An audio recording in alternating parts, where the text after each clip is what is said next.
Me and my crew of the Velvet Underworld channels would really love to hear how things are going on at your place. Or you could share it to the comment sections so that we could connect with each other. Uh, we would love to build a community of people who love touching stories about mafia bosses. Now, let's enjoy today's stories, shall we? Emma Caldwell thought betrayal had already taken everything from her until the wedding invitation arrived. Her sister, her ex-boyfriend, a marriage built on the ruins of her heartbreak. But when a dangerous stranger catches her on the darkest night of her life, everything changes. Alessandro Moretti doesn't just see her, he claims her. And suddenly, the invisible woman nobody noticed becomes the center of a criminal empire's most dangerous game. If you're ready for a story about revenge, power, and the kind of love that burns empires to ash, stay until the end. Hit that like button and comment your city so I can see how far Emma's story travels. The invitation arrived on a Tuesday. Emma Caldwell stared at the cream-colored envelope sitting in her mailbox, her name written in Lila's perfect calligraphy, the same handwriting that used to leave her birthday cards and shopping lists on the kitchen counter when they were younger. Before everything shattered. She didn't need to open it to know what it was. Her hands trembled as she walked up the 3 flights of stairs to her studio apartment, the envelope pressed against her chest like evidence of a crime. Inside, she dropped her bag, kicked off her worn sneakers, and stood in the small kitchen that barely fit one person, let alone the weight of what she was holding. The envelope sat on the counter, mocking her. Emma peeled it open with careful fingers, as if speed would make the betrayal worse. Inside was exactly what she'd feared, an embossed invitation on expensive cardstock, the kind Lila had always dreamed about. You are cordially invited to celebrate the marriage of Lila Marie Caldwell and Ryan Jeffrey Morrison. The date was set for 8 weeks from now. The venue was the Sterling Room, that glass-walled restaurant downtown that overlooked the harbor, the one Emma had pointed out to Ryan 2 years ago and said, "If we ever get married, I want it there." Apparently he'd remembered, just not for her. Emma's vision blurred. She pressed her palms flat against the counter, forcing air into her lungs, counting her breaths the way she'd learned during the worst shifts at the hospital. 4 counts in. Hold. 4 counts out. It had been 4 months since she'd walked into Ryan's apartment unannounced. She'd had his spare key, after all, had let herself in 100 times before, and found them together. Lila, her younger sister, wrapped in Ryan's shirt. Ryan, frozen in the doorway of his bedroom, his expression not quite guilty enough. Emma had said nothing. She'd set the key on the counter, turned, and walked out. She hadn't cried, hadn't screamed, hadn't demanded explanations or apologies. She had simply erased herself from the situation, quietly, efficiently, the way she'd learned to do her entire life. Her mother had called once. "Emma, we need to talk about this like adults." Emma had declined. There was nothing to say. Lila had always been the bright one, the beautiful one, the one people noticed when she walked into a room. Emma was the responsible one, the steady one, the invisible older sister who worked double shifts and paid her own bills and never caused problems. Even her heartbreak was supposed to be quiet. She folded the invitation closed and shoved it into the drawer beside the stove, where it could live with the unopened mail and the takeout menus she never used. Then she pulled on her jacket and headed out for her evening shift. St. Catherine's Hospital smelled like disinfectant and desperation. Emma clocked in at 6 p.m., tying her hair back as she walked through the employee entrance. The charge nurse barely looked up as she passed. Emma had that effect on people. She could move through a room and leave no impression, like a shadow that never quite solidified. "Caldwell, you're on rounds for the cardiac wing tonight," the charge nurse said. "Jenkins called in sick." Of course she did. "Sure," Emma said. "You okay picking up the extra hours?" Emma nodded. She was always okay picking up the extra hours. What else did she have? The shift blurred together the way they always did. Vitals checks, medication distribution, helping patients to the bathroom, resetting IV lines, listening to family members ask questions she wasn't qualified to answer because she wasn't a nurse, just a nurse's aide, the person who did the grunt work nobody else wanted. By midnight, her feet ached. Her lower back throbbed. She'd skipped her dinner break to cover for another aide who'd disappeared for 40 minutes. At 2 a.m., she finally clocked out. The bus stop outside the hospital was empty. The streetlight above it flickered weakly, buzzing like a dying insect. Emma wrapped her arms around herself as the November wind cut through her jacket. The city felt colder than it had any right to be, pressing in on her from all sides. She checked her phone. The next bus was 12 minutes away. 12 minutes to stand here in the cold and think about the invitation in her drawer. 12 minutes to wonder if Lila had struggled at all with the decision to send it, or if it had been easy.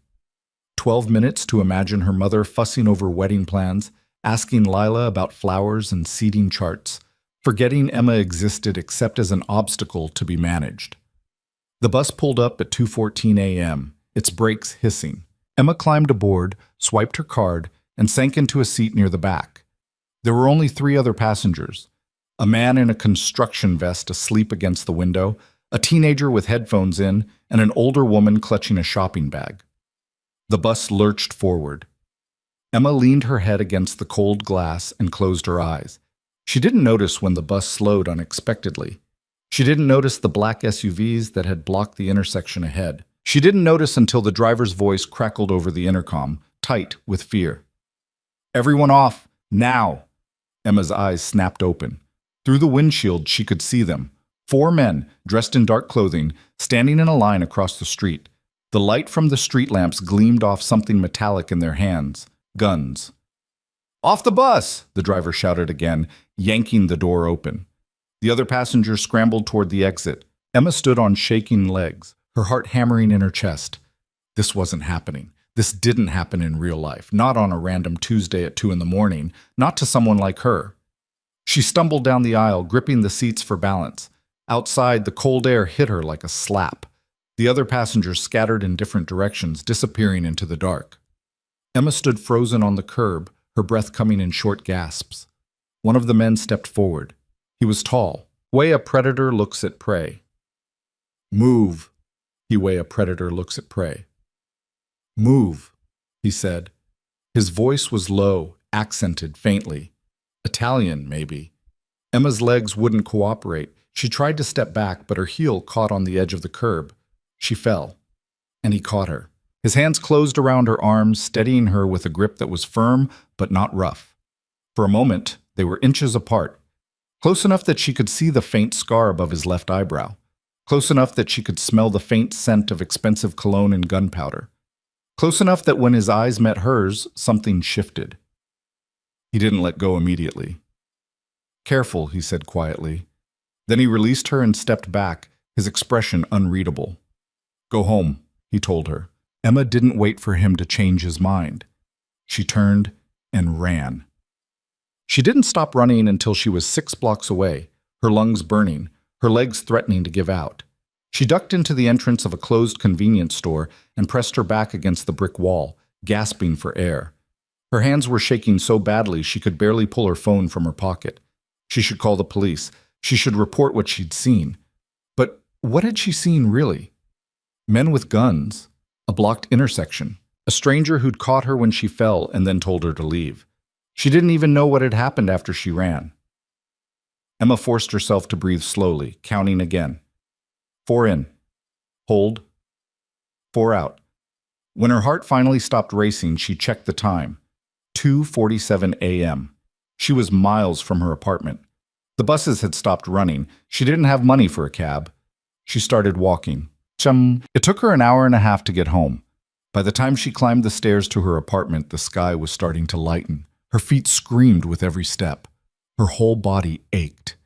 Inside, she locked the door behind her, checked it twice, then collapsed onto her bed without bothering to change. She told herself she'd forget about it, that it was nothing. A random, terrifying moment that would fade into the background noise of her life. But when she closed her eyes, all she could see was him, the stranger. The way he'd looked at her, the way his hands had felt. Steady, certain, like he knew exactly how much pressure to use to keep her from falling. Emma pulled the blanket over her head and willed herself to sleep. She woke 6 hours later to her phone buzzing. For a moment, she thought about ignoring it. Then she saw the name on the screen. Mom. Emma hesitated, then answered. "Hello? Emma." Her mother's voice was clipped, efficient. I wanted to make sure you received Lila's invitation. Of course, not how are you, not I know this is hard, just straight to business. I got it, Emma said. Good. I know this situation is complicated, but Lila wants you there. She's your sister. Emma closed her eyes. Does she? Don't be difficult, Emma. This day is important to her. You know how she is. She gets anxious when there's conflict. She needs her family. She needed her family 4 months ago, too, Emma said quietly. That didn't stop her. Her mother sighed. Ryan wasn't right for you anyway. You two didn't have anything in common. Lila and Ryan are much better suited. The words landed like a slap. I have to go, Emma said. Emma. She hung up. For a long moment, she just sat there, staring at the wall. Then she threw the phone across the room. It hit the wall and clattered to the floor, the screen cracking in a starburst pattern. Emma didn't care. She pulled her knees to her chest and finally let herself cry. The next 2 days passed in a fog. Emma went to work, came home, slept, repeated. She didn't answer her mother's calls. She didn't open the drawer where the invitation was hidden. She didn't think about Lila or Ryan or the wedding that was 8 weeks away. She especially didn't think about the stranger, except she did. At the most random moments, his face would flash through her mind. The way he'd looked at her, the way his hands had felt, the way he'd said careful like he actually meant it. It was ridiculous. He was a criminal. A dangerous man with a gun who had stopped a bus in the middle of the night for reasons she didn't understand and didn't want to know, but she couldn't stop thinking about him. On Thursday, she picked up a double shift. It was easier than being alone with her thoughts. By Friday, she'd worked 60 hours in 4 days. On Saturday morning, she woke to a knock on her door. Emma froze. Nobody knocked on her door. Ever. She pulled on a sweatshirt and crept to the peephole. A man stood in the hallway, tall, well-dressed, with close-cropped gray hair and the kind of posture that screamed military training. Miss Caldwell? He called through the door. Emma's heart slammed against her ribs. Who are you? My name is Marcus. I work for someone who would like to speak with you. I'm not interested. He thought you might say that. The man's voice was calm, patient. He asked me to tell you that it's about Tuesday night and that you're not in any danger. Emma's breath caught. Tuesday night, the stranger. What does he want? She asked. To apologize and to explain. Tell him I don't need an explanation. He thought you might say that too. There was a pause. He's waiting downstairs in the car. He won't come up unless you agree to see him, but he'd appreciate 5 minutes of your time. Emma pressed her forehead against the door. This was insane. She should tell this man to leave. She should call the police. She should do literally anything except go downstairs and get into a car with a stranger who'd held her at gunpoint 2 days ago. But a small, reckless part of her, the part that had been silent for 4 months, the part that had swallowed betrayal and humiliation without a sound, but wanted to know. Wanted to know why he'd caught her, why he'd looked at her like that, why he'd let her go. 5 minutes, she heard herself say. The car was a black sedan parked at the curb, expensive, the kind of car Emma had only ever seen in movies. Marcus opened the back door. Inside, the stranger sat waiting. He looked different in daylight, older than she'd thought, mid-30s maybe.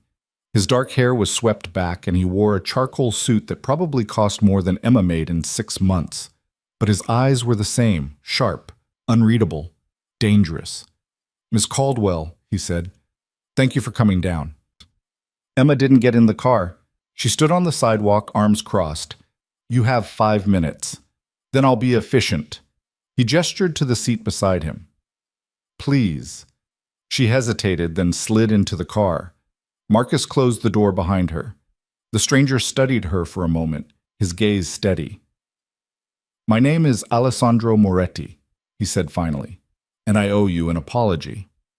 For what? Emma asked. Stopping my bus, scaring me half to death? For all of it. His voice was quiet, controlled. What you saw on Tuesday was not meant to involve civilians. You were never supposed to be there. Then what was I supposed to see? Nothing. Alessandro's jaw tightened. It was business, private business, the kind that doesn't usually spill into public streets. Emma's stomach twisted. You're a criminal. Yes. The bluntness of it startled her. Then why are you here? She asked. Why do you care if I was scared? Alessandro leaned back slightly, his eyes never leaving hers. Because when I caught you, he said slowly, I saw something I didn't expect. What?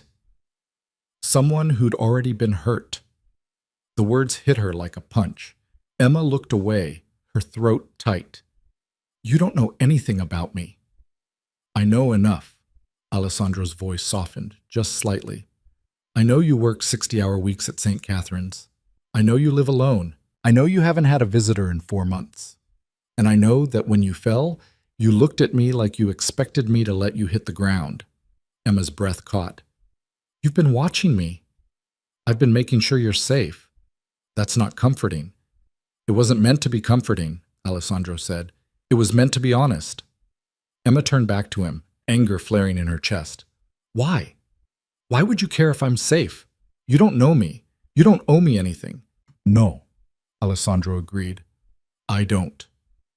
Then why? For a long moment, he didn't answer. Then he said quietly, because when I looked into your life, I found out who you are, and more importantly, who you're connected to. Emma frowned. What are you talking about?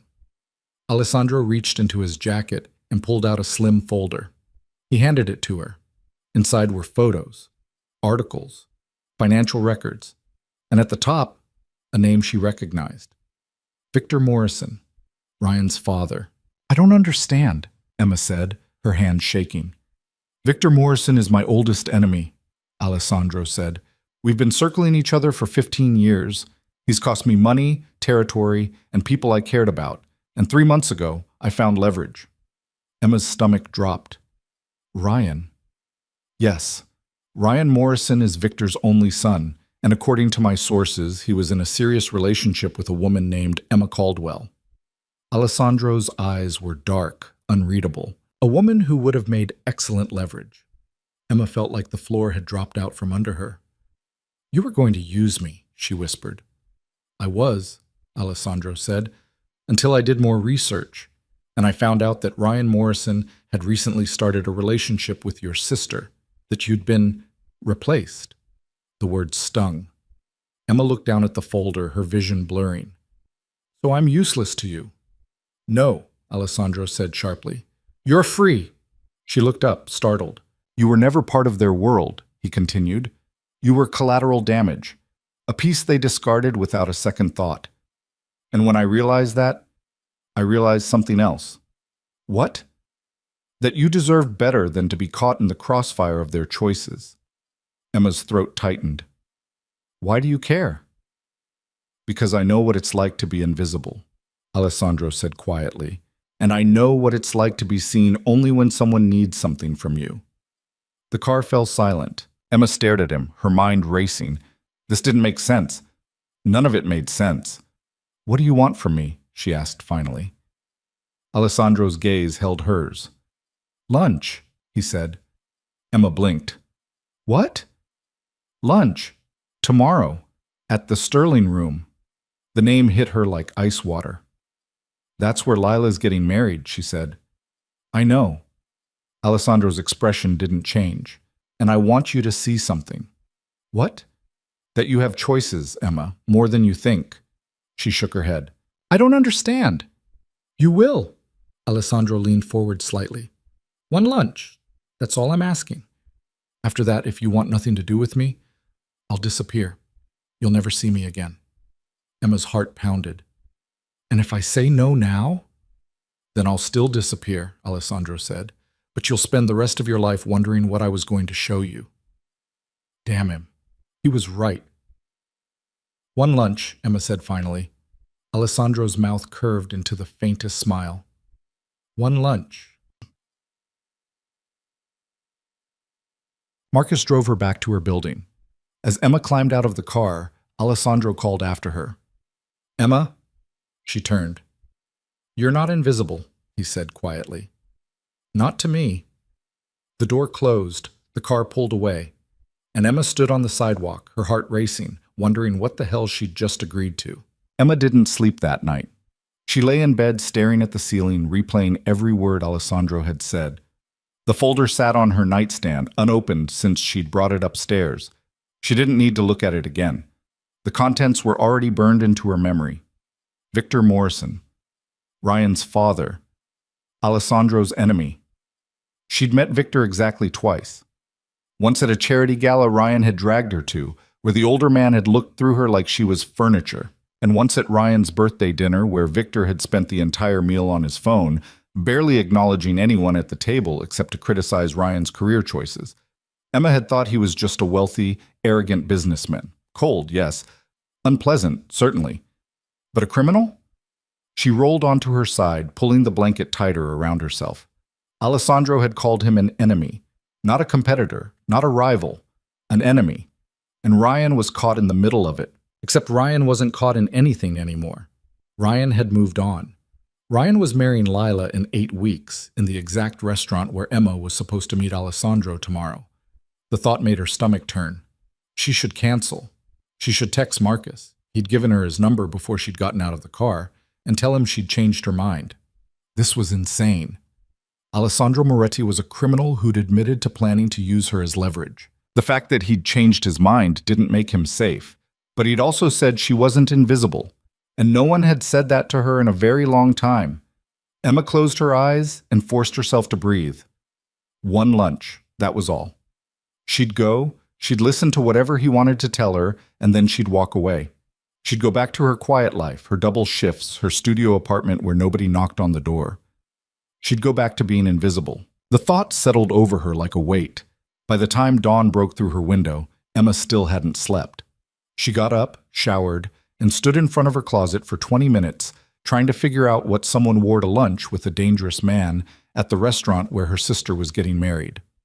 Eventually, she settled on the only nice dress she owned, a simple navy sheath she'd bought for job interviews 3 years ago. It was professional, unremarkable, safe. She paired it with her only good shoes, applied minimal makeup, and pulled her hair into a neat bun. When she looked in the mirror, she saw exactly what she always saw, a woman who blended into backgrounds, a woman who could walk through a room and leave no impression. Perfect. Marcus picked her up at 11:30. The drive to the Sterling room took 15 minutes. Emma spent the entire ride staring out the window, her hands twisted together in her lap. "He's not what you think," Marcus said suddenly. Emma glanced at him. "What?" "Mr. Moretti. He's not what people think." Marcus kept his eyes on the road. "He's hard. He's done things most people couldn't stomach, but he's not cruel, and he doesn't lie." "Why are you telling me this?" "Because you look terrified, and you shouldn't be." Marcus pulled up to the curb outside the restaurant. "He won't hurt you, Ms. Caldwell. That's not why you're here." Emma's throat tightened. "Then why am I here?"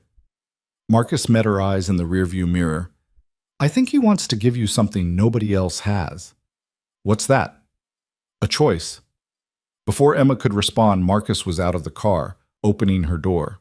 The Sterling room rose in front of her, all glass and steel and elegant lighting. Through the window, she could see white-clothed tables, crystal stemware, the harbor stretching out beyond. This was where Lila would marry Ryan, where Emma's mother would smile for photos, where everyone would celebrate a love built on the wreckage of Emma's. Her hand started shaking. "Miss Caldwell?" She looked up. Marcus was waiting, patient. Emma took a breath and stepped out of the car. Inside, the restaurant was quieter than she'd expected. A hostess in a black dress greeted them immediately, her smile professional and distant. "Mr. Moretti's table," Marcus said. The hostess's demeanor changed instantly. Her smile became genuine, almost nervous. "Of course, right this way." She led them through the main dining room, past couples having leisurely brunches, past businessmen in expensive suits, to a private section Emma hadn't known existed. Floor-to-ceiling windows overlooked the harbor. The table was set for 2, and Alessandro was waiting. He stood when he saw her, buttoning his suit jacket in a gesture that seemed automatic. Today, he wore charcoal gray, perfectly tailored, with a black shirt underneath. No tie. He looked like he'd stepped out of a magazine spread about powerful men. "Emma," he said. "Thank you for coming." His use of her first name felt intimate, presumptuous. She didn't correct him. Marcus said you wanted to show me something, Emma said, staying where she was. I do. But first, sit, please. Alessandro gestured to the chair across from him. Emma hesitated, then moved forward. A server appeared from nowhere, pulling out her chair. She sat stiffly, her hands in her lap. Alessandro sat across from her, his dark eyes steady on her face. Are you hungry? He asked. No. You should eat anyway. You worked a double shift yesterday. Another one the day before that. He signaled the server. We'll start with the tasting menu. Emma's spine stiffened. How do you know my schedule? I told you. I've been paying attention. That's not an answer. It's the only answer I'm going to give. Alessandro leaned back slightly. You can be angry about it if you want, but it won't change the fact that you haven't had a proper meal in 4 days. The server returned with water, with wine, with small plates Emma didn't recognize. She stared at the food, her stomach twisting. I don't understand what this is, she said quietly. What you want from me. I told you, I want to give you a choice. About what? Alessandro picked up his wine glass, studying her over the rim. Tell me about your sister's wedding. Emma's breath caught. What?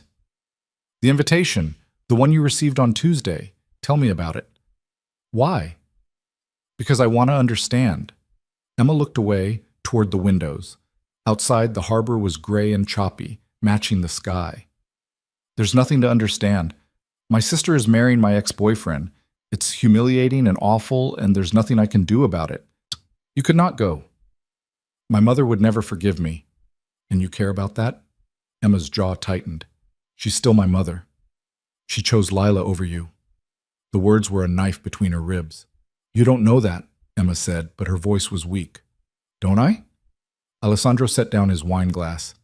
Your mother called you 3 days ago. She told you that Ryan wasn't right for you anyway, that Lila and Ryan are better suited. She asked you to come to the wedding because Lila gets anxious during conflict. Emma's head snapped toward him. How do you sit?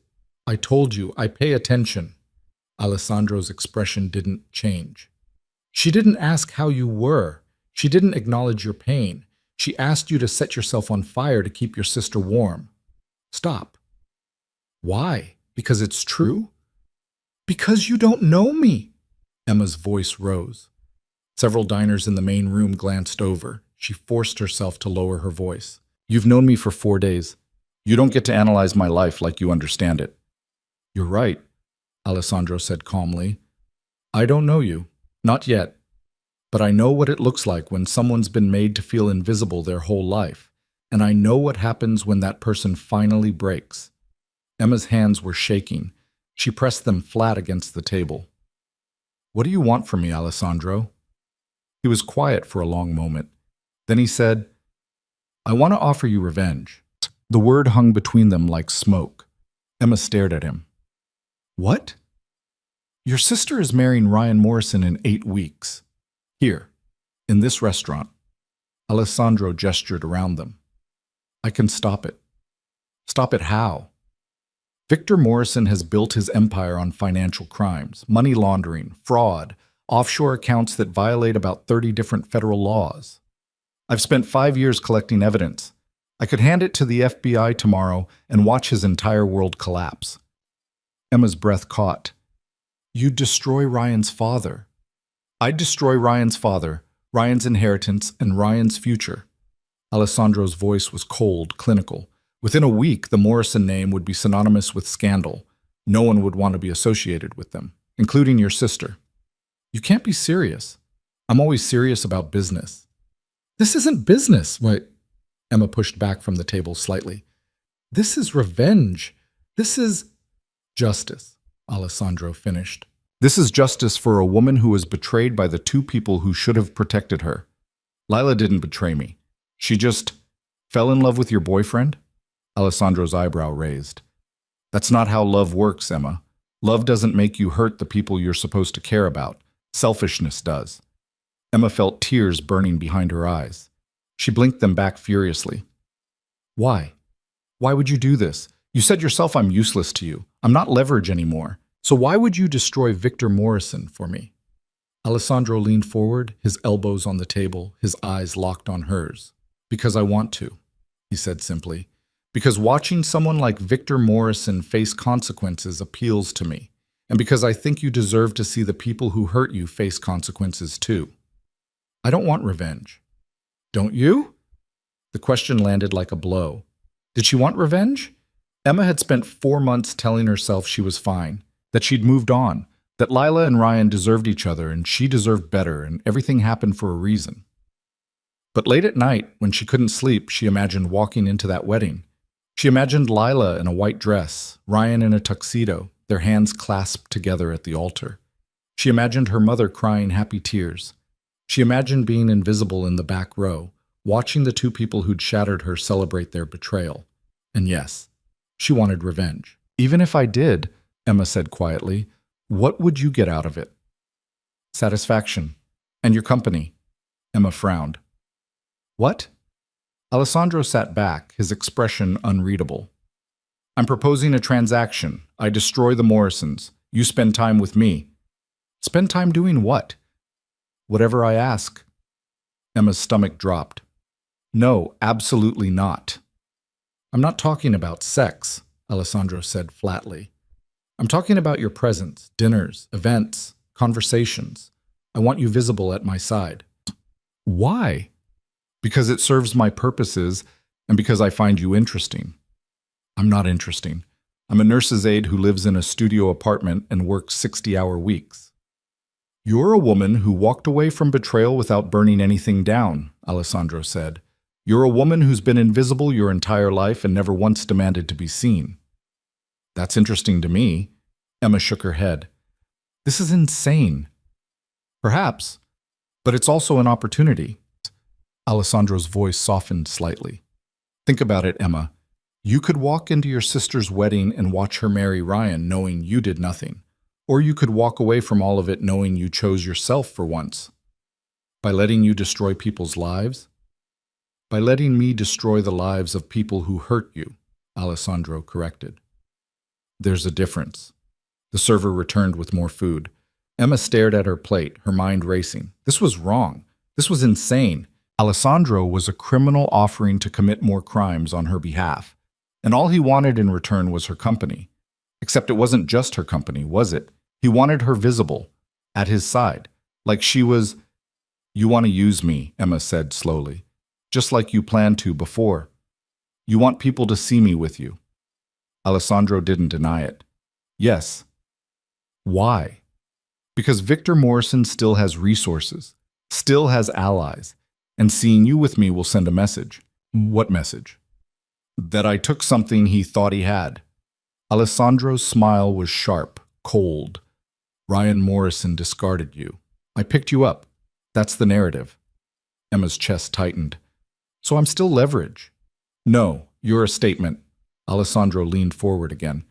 But here's the difference, Emma. I'm offering you a choice. You can say no, walk out of here, and never see me again. The Morrisons will continue their lives. Your sister will have her wedding, and you'll go back to being invisible. Or you say yes, you let me destroy them, you spend time with me, and you find out what it feels like to be seen. Emma's hands were shaking again. She pressed them together in her lap, trying to steady herself. How long? She asked. How long what? How long would I have to spend time with you? Alessandro considered. A week, 7 days. If after that you want nothing more to do with me, you're free to go. And you'd still destroy the Morrisons? Consider it already done. Emma looked at him, really looked at him. Alessandro Moretti was dangerous. He was a criminal. He'd admitted to planning to use her, to watching her, to knowing details about her life he had no right to know.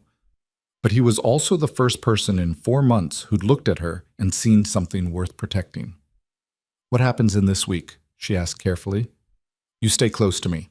You come to dinners, events. You meet people in my world. You let me keep you safe.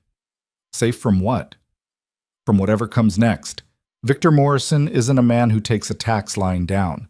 When I move against him, there will be fallout. I want you protected from it. Emma's breath caught. You're saying I'd be in danger. I'm saying I won't let you be in danger. Alessandro's voice was firm. But I need you where I can see you. In your world. Yes. Emma closed her eyes. This was insane. Everything about this was insane. But the alternative was going back to her apartment, going back to her shifts, going back to being the woman nobody noticed until they needed something from her, going back to watching Lila marry Ryan and pretending it didn't destroy her. She opened her eyes. 1 week, she said. 7 days, and then I'm free to go. Yes. And you won't ask me for anything I'm not willing to give. You have my word. Your word, Emma repeated. The word of a criminal. Alessandro's mouth curved into a faint smile. The word of a man who's never broken a promise to someone under his protection. Emma picked up her water glass, her hand steady despite everything. She took a sip, letting the cold liquid ground her. When do we start? She asked. Now. Alessandro signaled to Marcus, who appeared from somewhere Emma hadn't noticed. He handed Alessandro a slim black box. Alessandro slid it across the table to her. What is this? Emma asked. Open it. She did. Inside was a phone, brand new, sleek, expensive. Your phone has a cracked screen, Alessandro said. Use this one. My number's already programmed in. So is Marcus's. So is my driver's, my head of security, and my personal physician. Emma stared at the phone. I can't accept this. You can. You will. If you're going to be close to me, I need to be able to reach you, and I need to know you can reach help if you need it. Alessandro's expression was serious. This isn't a gift, Emma. It's a tool. Use it. Slowly, Emma picked up the phone. It felt heavier than it should. There's something else, Alessandro said. He pulled a second item from his jacket, a key card. There's a loft in the Harbor District, 20th floor. It's secure, it's private, and it's yours for the next week. Emma's head snapped up. I have an apartment. You have a studio with broken locks and no security system in a building where anyone can walk in off the street. Alessandro's voice was flat. If you're going to be associated with me, you're not staying there. I'm not moving in with you. You're not. The loft is separate from my residences. You'll have complete privacy, but you'll also have security. Guards in the lobby, cameras on every floor. No one gets near you without going through multiple checkpoints. Emma shook her head. This is too much. It's necessary. For who? For you? For both of us. Alessandro leaned forward, his voice dropping. Emma, the moment you walked in here with me, you became visible. To my people, to Victor Morrison's people, to everyone who watches what I do and who I do it with. I can't protect you if you're scattered across the city in an apartment with no security. I never asked you to protect me. No, you asked me to give you a choice. I did. You chose this. Now let me do what I am good at. Emma's heart was racing. Everything was moving too fast. The phone, the apartment, the way Alessandro talked about protection, like it was inevitable. I need time to think, she said. You have until tonight. Marcus will drive you home. Pack what you need. He'll take you to the loft at 8. And if I don't show up? Alessandro's eyes were steady on hers. Then I'll know you've changed your mind, and you'll never see me again. The weight of the choice pressed down on her. Emma stood, her legs unsteady. I need to go. Alessandro stood as well. Think about it, Emma. Really think about it. Not about what you should do, about what you want. She didn't answer. She turned and walked toward the exit, Marcus falling into step behind her. At the door, she paused and looked back. Alessandro was still standing at the table, watching her. Even from across the room, she could feel the weight of his attention. She turned away and walked out. In the car, Marcus was silent for several blocks. Then he said, You're afraid. Emma looked at him. Shouldn't I be? Of Mr. Moretti? No. Of what happens when you stop being invisible? Marcus met her eyes in the rearview mirror. Maybe. He's a criminal. He is. He wants to use me. He wants to protect you. There's a difference. Is there? Marcus was quiet for a moment. Then he said, I've worked for Mr. Moretti for 8 years. I've seen him make a lot of deals. I've seen him negotiate with people who had everything to lose. And I've never once seen him offer someone a choice without meaning it. Why are you telling me this? Because I think you're used to people lying to you, and I think you're waiting for him to do the same. Marcus pulled up to her building. He won't. Whatever else he is, he's not a liar. Emma got out of the car. She stood on the sidewalk, the phone heavy in her pocket, the keycard burning against her palm. Marcus leaned out the window. 8 o'clock, Ms. Caldwell. The loft address is programmed into the phone. Then he drove away. Emma climbed the stairs to her apartment, her mind spinning. Inside, everything looked exactly the same furniture she'd had since college, the same dishes in the sink, the same crack in the ceiling above her bed, the same life she'd been living for 27 years. She pulled out the new phone Alessandro had given her, turned it on. There were only 6 contacts programmed in. She clicked on Alessandro's name. For a long moment, she stared at the screen. Then she opened her closet and started packing. At 7:45, there was a knock on her door. Emma opened it to find Marcus waiting. "Ready?" he asked. She looked back at her apartment one more time, at the invitation still shoved in the drawer by the stove, at the cracked phone on the floor, at the life she was about to walk away from. "Yes," she said. The loft was nothing like Emma had expected. It wasn't cold or sterile. It was warm. Exposed brick walls, floor-to-ceiling windows overlooking the harbor, furniture that looked comfortable and lived in. The kitchen was stocked. The bathroom had more towels than one person could possibly need. There was a bedroom with a massive bed and soft lighting, a closet already filled with clothes in her size. Emma stood in the middle of the living room, her bag at her feet, trying to process what was happening. A note sat on the kitchen counter. She picked it up. "Welcome. Make yourself comfortable. I'll see you tomorrow." Emma set the note down and walked to the windows. Outside, the city stretched out in every direction, lights flickering on as darkness fell, the harbor glittering like black glass. For the first time in 4 months, Emma didn't feel invisible. She felt terrified, and she felt alive. Her new phone buzzed, a text from Alessandro. "Did you make it safely?" Emma stared at the message. Then slowly she typed back, "Yes." His response came immediately. "Good. Sleep well, Emma. Tomorrow, everything changes." She set the phone down and walked to the bedroom. She didn't know what she'd just agreed to. She didn't know if Alessandro Moretti was her salvation or her destruction. But as she lay down in a bed that felt like clouds, in an apartment that felt like a dream, Emma realized something. For the first time in her life, she'd chosen herself. And whatever came next, she'd chosen it too. Emma woke to sunlight streaming through unfamiliar windows. For a disorienting moment, she didn't remember where she was. Then it came back in a rush. The loft. Alessandro. The deal she'd made. She sat up slowly, her heart already racing. The bed was absurdly comfortable, the sheets softer than anything she'd ever owned. Through the windows, the harbor stretched out calm and gray in the early morning light. Her phone buzzed on the nightstand. A message from Alessandro.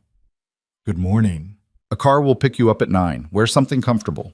Emma checked the time, 7:30. She had 90 minutes to shower, eat, and mentally prepare herself for whatever today would bring.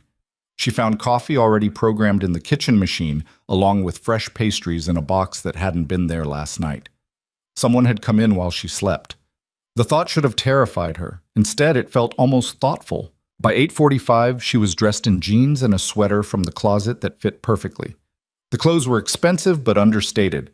Someone had paid attention to her style, or lack thereof. At exactly 9 o'clock, her phone buzzed again. Downstairs. Emma grabbed her jacket and rode the elevator down. The lobby was sleek and modern, with 2 security guards who nodded at her as she passed. Outside, a black sedan waited at the curb. Marcus held the door open. "Good morning, Ms. Caldwell." "Where are we going?" Emma asked as she slid into the back seat. "Mr. Moretti will explain." The drive took 20 minutes, winding through the city until they reached a neighborhood Emma didn't recognize. Old warehouses converted into expensive lofts, trendy restaurants, art galleries with minimalist window displays. Marcus pulled up in front of a building with no visible signage, just a black door with a security camera above it. "This way," Marcus said. Inside, the space opened into something unexpected. A gym. But not the kind Emma had ever seen. This was private, exclusive, boxing rings, weight equipment, training mats. And in the center of it all, Alessandro. He wore athletic clothes, black training pants, a fitted shirt that showed the definition of his shoulders and arms. He was sparring with someone, his movements precise and controlled. Each punch landed with deadly accuracy. Emma stood frozen in the doorway, watching. Alessandro's opponent was bigger, broader, but Alessandro was faster. He moved like violence was a language he spoke fluently, every motion economical and brutal. When he landed a combination that sent his opponent stumbling back, he stopped, stepped back, offered his hand. The other man took it, grinning despite the split lip. "You're getting faster." "You're getting slower," Alessandro replied, but there was warmth in it. Then he turned and saw Emma. Something shifted in his expression. The cold focus melted into something softer. He grabbed a towel from a nearby bench and walked toward her. "You came," he said. "You told me to." "I asked. There's a difference." Alessandro wiped sweat from his face.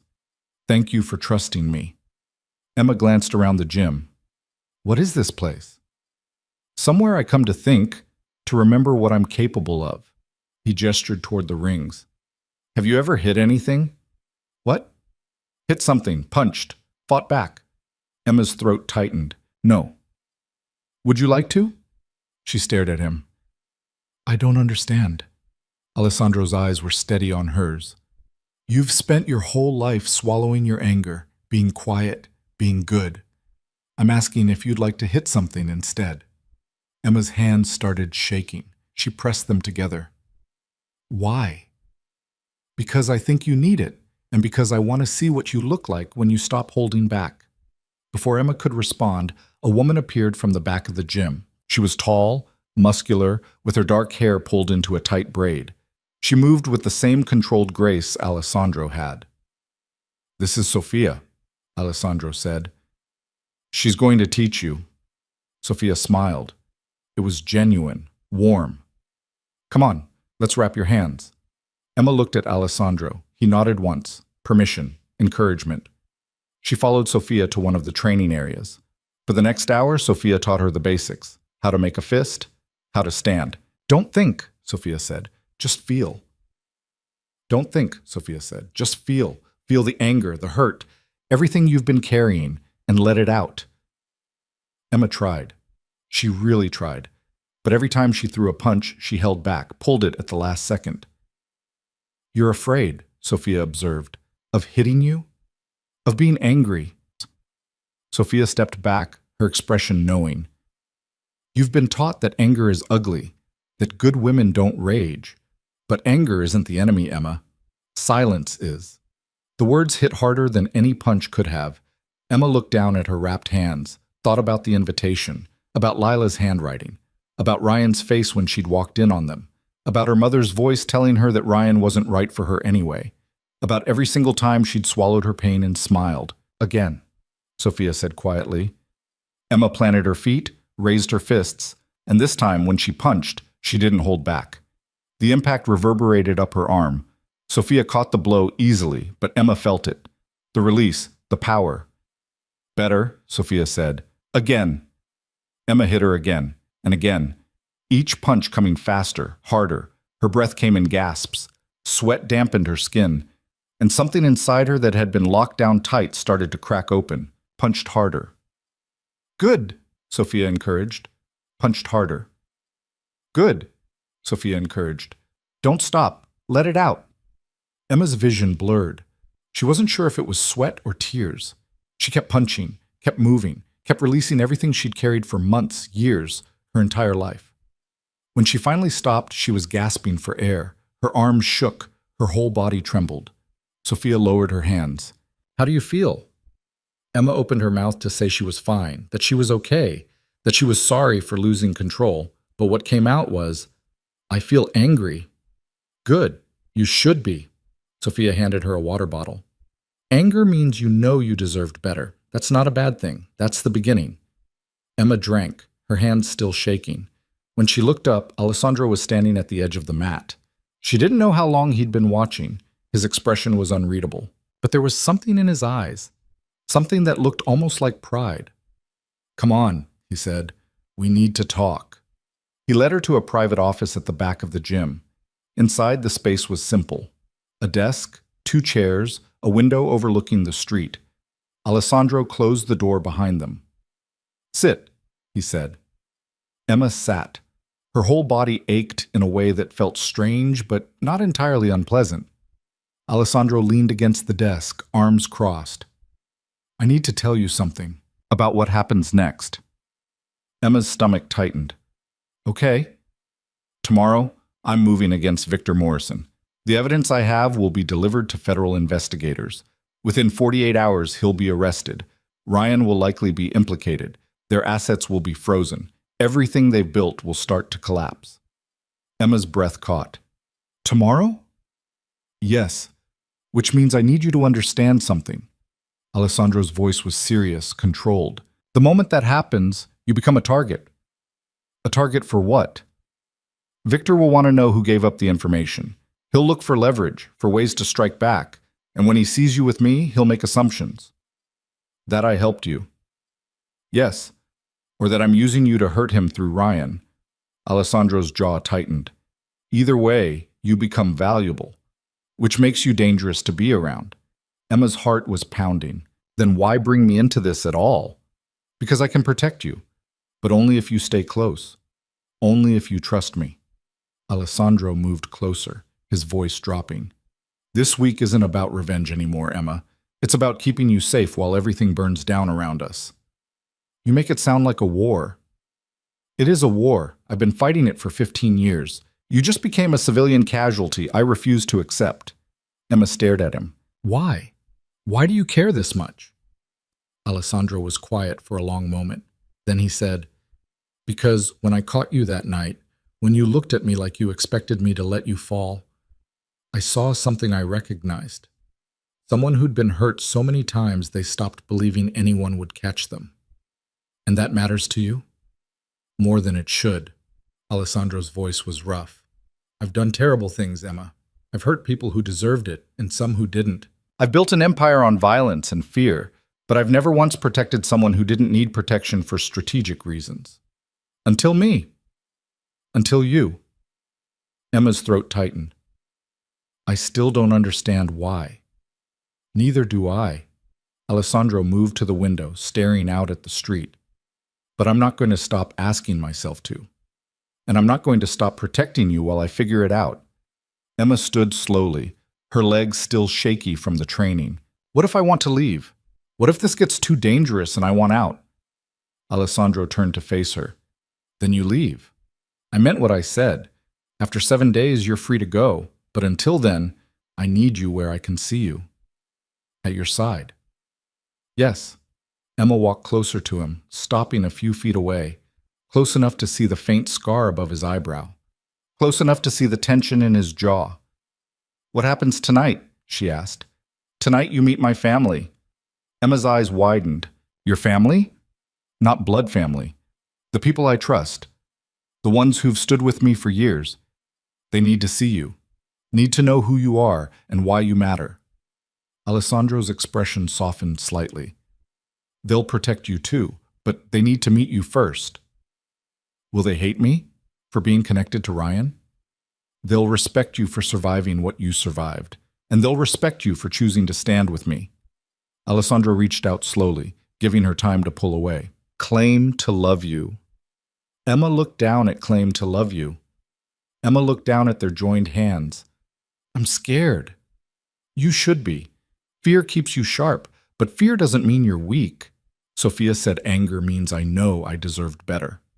Sophia's right. You did deserve better. You deserve everything they never gave you. Alessandro's thumb brushed over her knuckles. "And I'm going to make sure you see that." Emma's breath caught. The air between them felt charged, dangerous. She should step back, should pull her hand away, should remember that this man was a criminal who'd admitted to planning to use her. But he was also the first person who'd ever caught her when she fell. "What time tonight?" she asked quietly. 7. Marcus will bring you." Alessandro released her hand, but his eyes stayed on hers. "Wear something that makes you feel powerful." "I don't own anything that makes me feel powerful." "Then wear something from the closet I had stocked for you. Someone with excellent taste chose everything in there." Despite everything, Emma almost smiled. You? Me? Alessandro's mouth curved slightly. I pay attention, remember? Marcus drove Emma back to the loft just after noon. She spent the afternoon pacing, trying to calm her racing thoughts. Tomorrow, Alessandro would destroy the Morrisons. Tomorrow, everything would change. And tonight, she'd meet the people who existed in Alessandro's dangerous world. She showered, dried her hair, stared at the closet full of clothes that fit perfectly. Finally, she chose a black dress. Simple, elegant, with long sleeves and a neckline that was modest but striking. She paired it with heels that made her 3 inches taller.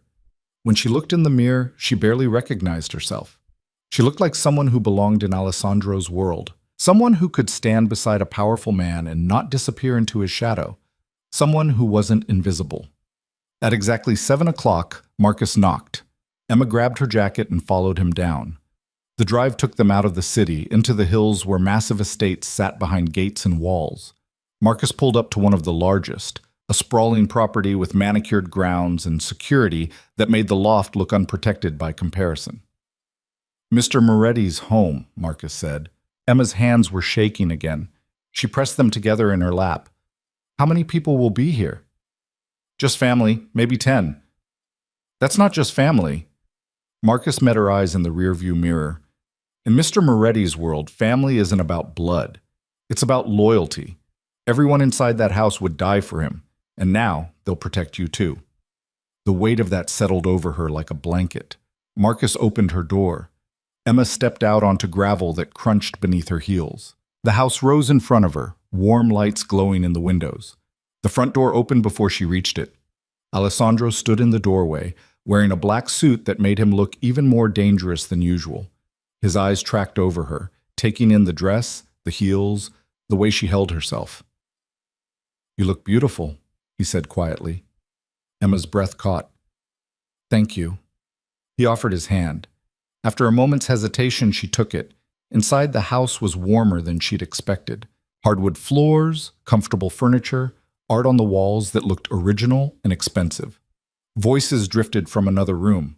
Laughter. Alessandro led her toward the sound. They entered a large dining room where people were gathered around a table. The conversation stopped when they saw Emma. 10 faces turned toward her, some curious, some cautious, all assessing. Everyone, Alessandro said, his hand still holding hers. This is Emma. A woman stood first. She was elegant, older, with silver hair and sharp eyes that missed nothing. The nurse, she said. The nurse's aide, Emma corrected automatically. The woman's mouth curved into a smile. Someone who corrects powerful people. I like her already.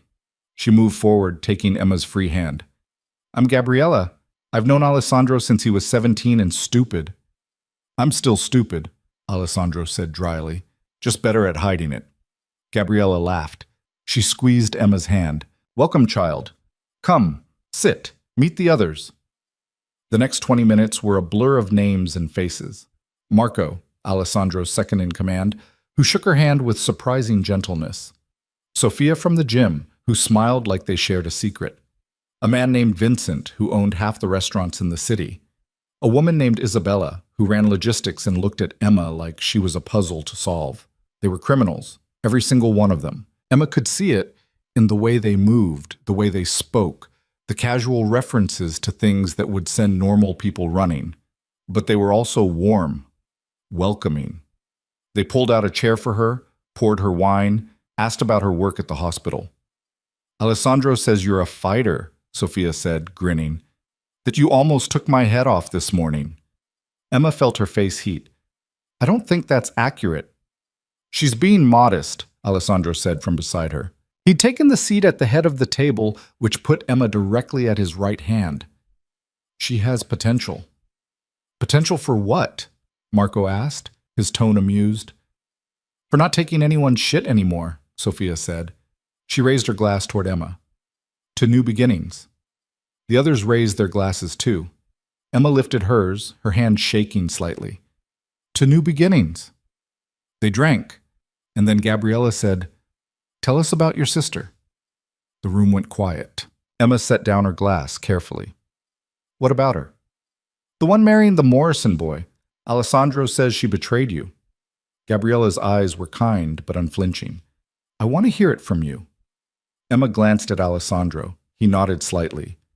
Permission. She took a breath. Lila is my younger sister. We were close once. Or I thought we were. 4 months ago, I found out she'd been sleeping with my boyfriend, Ryan. We'd been together for 2 years. And you walked away, Gabriella said. It wasn't a question. Yes. Without a fight. I didn't see the point. There's always a point in fighting for yourself, Gabriella said firmly. Even if you lose, especially if you lose. Emma's throat tightened. I didn't want to make it harder than it already was. For who? For them? Marco leaned forward. They didn't worry about making it hard for you. No, Emma admitted quietly. They didn't. Isabella spoke up, her voice cool and analytical. The wedding is in 7 weeks. At the Sterling Room. Your mother is helping plan it. Your sister sent you an invitation like nothing happened. Yes. And you were going to go. Emma looked down at her hands. I don't know. Maybe. My mother wanted me to.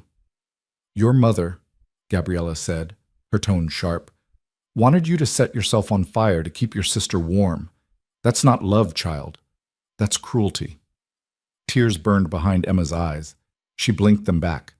She's still my mother. Mothers are supposed to protect their children. All of them. Not just the ones who shine the brightest. Gabriella reached across the table, taking Emma's hand. You deserved better. You still do. Emma's vision blurred. She nodded, not trusting her voice. Alessandro's hand found hers under the table, squeezed once, gentle, grounding. Tomorrow, he said to the room, I'm moving against Victor Morrison. The evidence goes to the FBI at dawn. Within days, he'll be arrested. Ryan will likely follow. Everything they've built will collapse. The room erupted, not in shock, in approval. Marco actually smiled. Sophia raised her glass again. Even Gabriella looked satisfied. About time, Vincent said. Morrison's been a cancer for too long. There will be fallout, Alessandro continued. Victor has allies, resources. He'll strike back however he can, which is why Emma stays under our protection. All of us. Every single person at that table nodded. She's family now, Gabriella said firmly. Anyone who touches her answers to all of us. Emma's chest tightened. These people didn't know her. They'd met her 20 minutes ago, but they were claiming her, protecting her, seeing her. Thank you, she whispered. Gabriella squeezed her hand again. Don't thank us yet, child. This is going to get dangerous, but you're not alone anymore. Remember that. Dinner was served.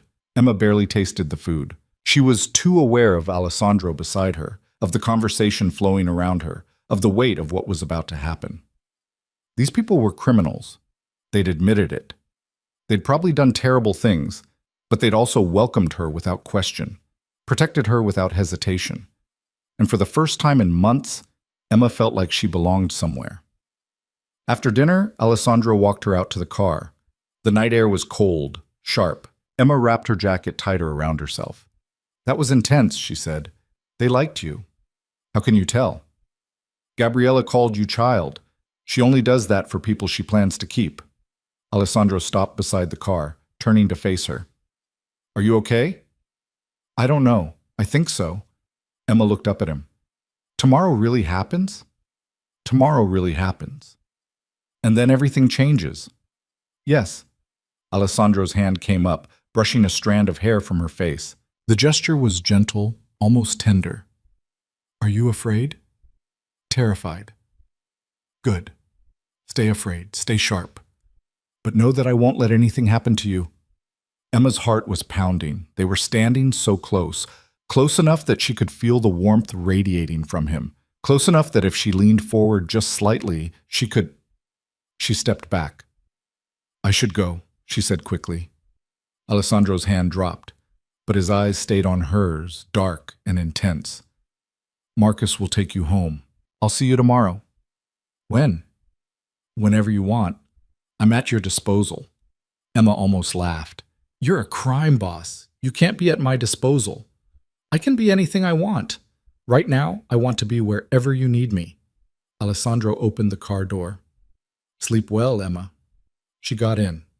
Marcus pulled away from the house, and Emma watched through the back window as Alessandro stood in the driveway, watching her leave. When they reached the loft, Emma went straight to the windows. The city stretched out below, alive with light.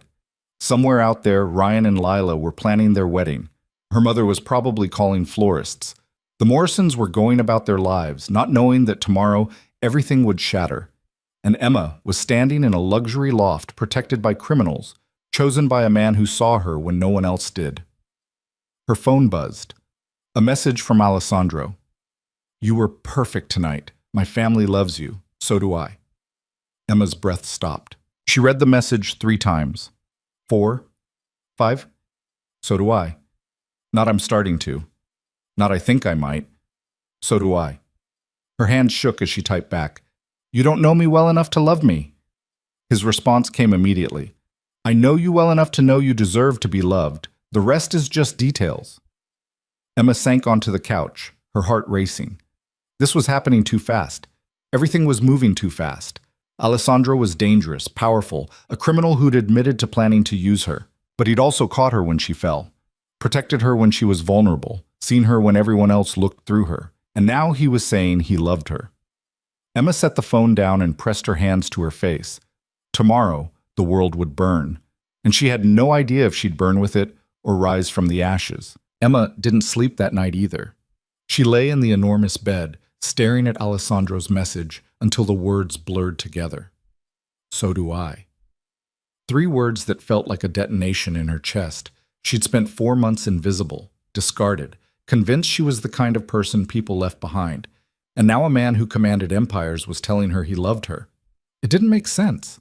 None of this made sense. But when dawn broke over the harbor, painting the sky in shades of gold and pink, Emma realized something. She didn't need it to make sense. She just needed to decide if she was brave enough to believe it. Her phone buzzed at 6:30. Alessandro. It's done. The evidence was delivered an hour ago. By noon, the world will know. Emma's hands trembled as she typed back. Are you okay? I'm perfect. Are you? She stared at the question. Was she okay? Yesterday, she'd punched a heavy bag until her arms shook. She'd met a room full of criminals who'd claimed her as a family. She'd worn a dress that made her feel powerful and sat at the right hand of a man who looked at her like she was something precious. No, she wasn't okay. She was transformed. I don't know what I am, she typed, but I'm not afraid anymore.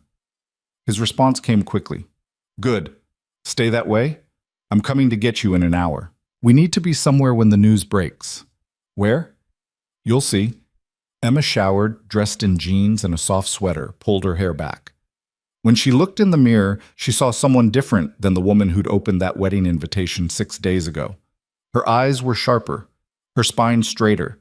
She looked like someone who'd made a choice and refused to regret it. At 7:30, there was a knock. Emma opened the door, expecting Marcus. Alessandro stood in the hallway instead. He wore dark jeans and a black sweater that made his shoulders look impossibly broad. His hair was slightly disheveled, like he'd run his hands through it repeatedly. But his eyes were steady, focused entirely on her. Hi, Emma said, suddenly breathless. Hi. Alessandro's voice was rough. Can I come in? She stepped back. He entered, and suddenly the spacious loft felt smaller. He moved to the windows, staring out at the city the way she had last night. In about 3 hours, he said quietly, every news station in the country will be reporting that Victor Morrison has been arrested for money laundering, fraud, and racketeering. His accounts are already frozen, his lawyers are scrambling, and Ryan's name is all over the documents. Emma's stomach tightened. Ryan will be arrested too? Probably not. He's stupid, but not stupid enough to sign anything incriminating. But his reputation is destroyed. His inheritance is gone. Everything Victor promised him turned to ash overnight. Alessandro turned to face her. Your sister's wedding to a Morrison just became a wedding to a scandal. Emma sank onto the couch. Lila will be devastated. Will she? Ryan was her prize, the successful businessman with the powerful father. Without that, he's just... Emma trailed off. Just a man who betrayed someone who loved him, Alessandro finished, just like she is. The truth of it settled over Emma like a weight. Lila hadn't fallen in love with Ryan. She'd fallen in love with what Ryan represented: status, security, the chance to be the special one, the chosen one, the one who won. And now she'd won nothing. I should feel bad for her, Emma said quietly, but I don't. You shouldn't. She made her choices. Now she lives with the consequences. Alessandro moved closer, sitting on the coffee table in front of her. But I need you to understand something.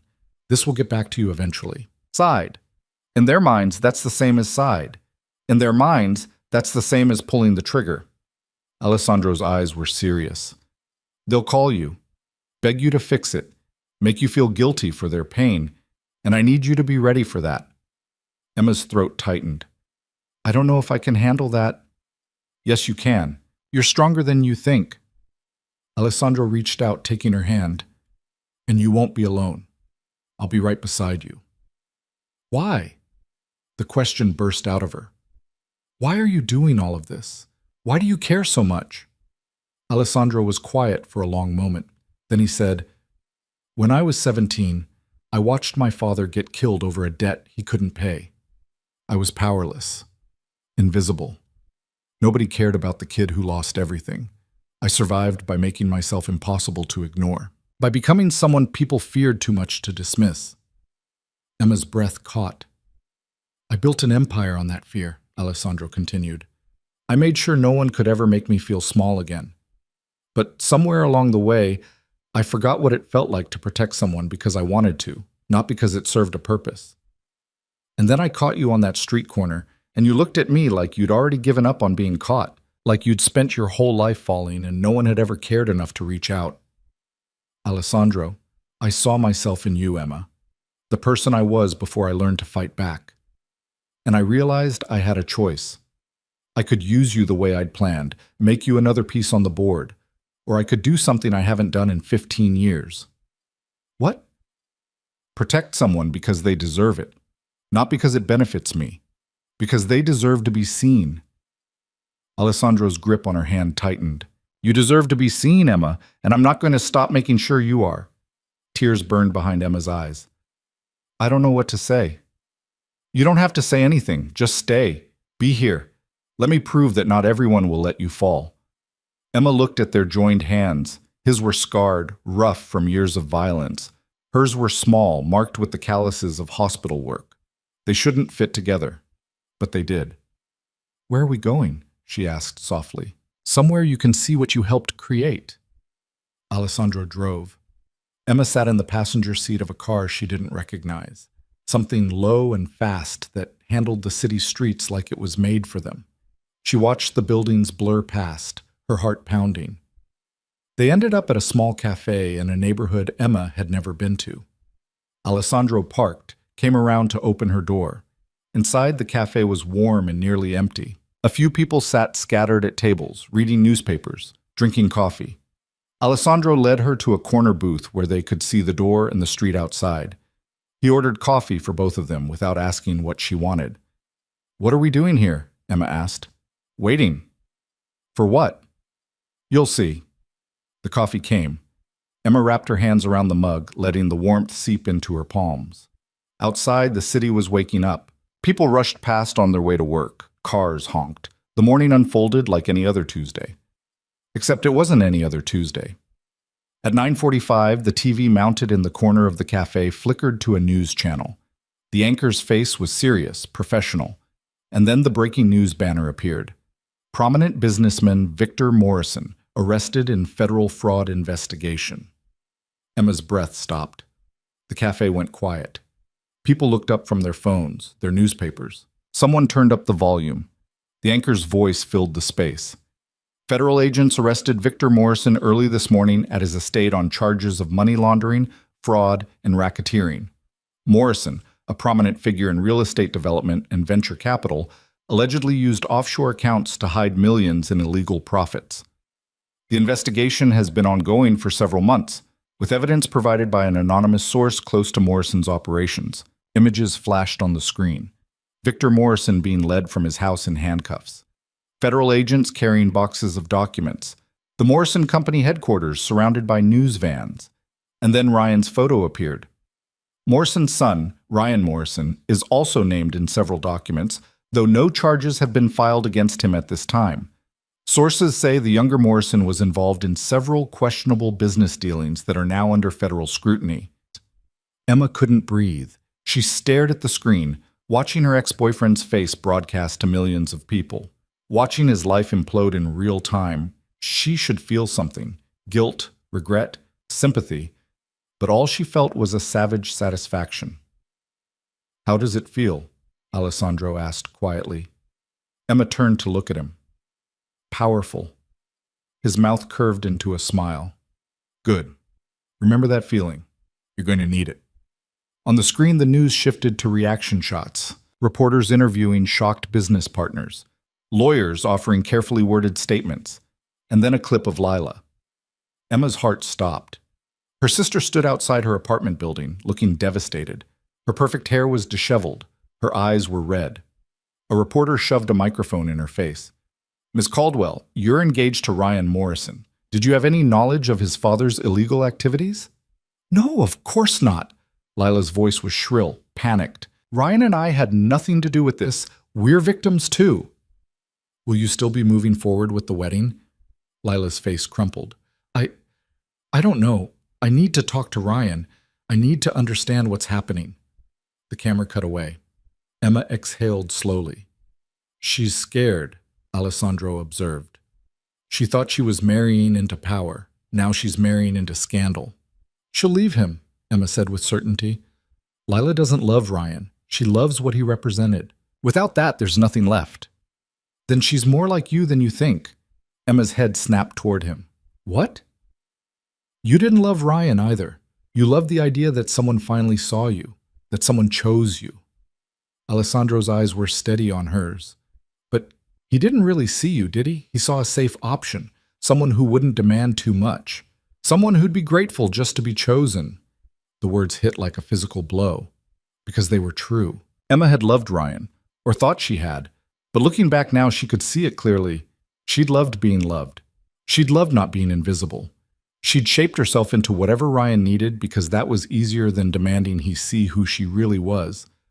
"I was a coward," she whispered. "You were surviving. There's a difference." Alessandro reached across the table, taking her hand again. "But you're not surviving anymore, Emma. You're living, and there's no going back from that." Emma's phone buzzed. Then again. Then it started ringing. She looked at the screen. Mom. Her stomach twisted. "It's my mother. Answer it or don't. But if you do, remember something." "What?" "You don't owe her your pain. You don't owe her your silence. And you sure as hell don't owe her an apology for choosing yourself." Emma stared at the phone. It rang twice more, then went to voicemail. Immediately, a text came through. "Emma, please call me." Lila is hysterical. He read it, his expression hardening. "She needs her sister. We need to talk about this situation with the Morrisons. Call me back." Emma's hands shook. She showed Alessandro the message. He read it, his expression hardening. "She didn't ask if you were okay. She didn't ask how you're handling seeing Ryan's face all over the news. She went straight to what Lila needs." "That's how it's always been." "I know, but it doesn't have to be that way anymore." Alessandro's voice was firm. "You don't have to answer. You don't have to go running back to fix their problems. You can choose yourself." Emma looked at the message again, thought about Lila crying on camera, thought about her mother probably pacing the kitchen, trying to figure out how to salvage the wedding, protect the family reputation, thought about how neither of them had called when Emma's heart was breaking 4 months ago. She deleted the message, then she blocked her mother's number. "Emma," Alessandro started. "Don't." She cut him off. "Don't tell me I'll regret it. Don't tell me family is important. I know what I'm doing. I was going to say I'm proud of you." Emma's throat tightened. She looked up at him, this dangerous man who'd destroyed her enemies and caught her when she fell. "Thank you." "For what?" "For seeing me. For giving me permission to be angry. For making me feel like I matter." Alessandro's expression softened. "Emma, you've always mattered. You just couldn't see it because everyone around you was blind." Her phone buzzed again. This time it was Lila. "Emma, please. I know we haven't talked, but I need you. Ryan's life is falling apart. The wedding might be canceled. I don't know what to do. Please answer me. Emma stared at the message, felt the familiar pull of guilt, of responsibility, of being the good daughter who fixed things. Then she thought about Lila in Ryan's apartment 4 months ago, thought about the wedding invitation with its perfect calligraphy, thought about her mother's voice saying Ryan wasn't right for you anyway. She blocked Lila's number too. Alessandro watched her, his expression unreadable. How does it feel? Terrifying and liberating. Emma set her phone down. They're going to hate me. They already chose themselves over you. You're just returning the favor. That's not how they'll see it.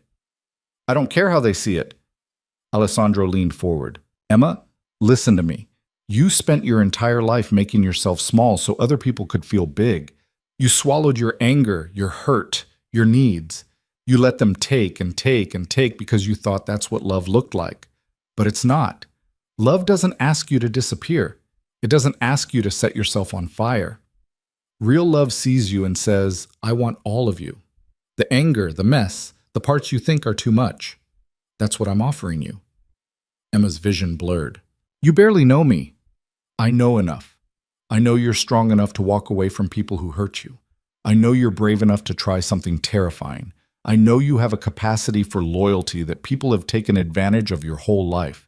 And I know that when you finally let yourself be angry, you're magnificent. Alessandro's voice dropped. I want to see what you become when you stop apologizing for existing. What if I'm not what you think I am? Then I'll love who you actually are instead of the idea of you. That's how this works.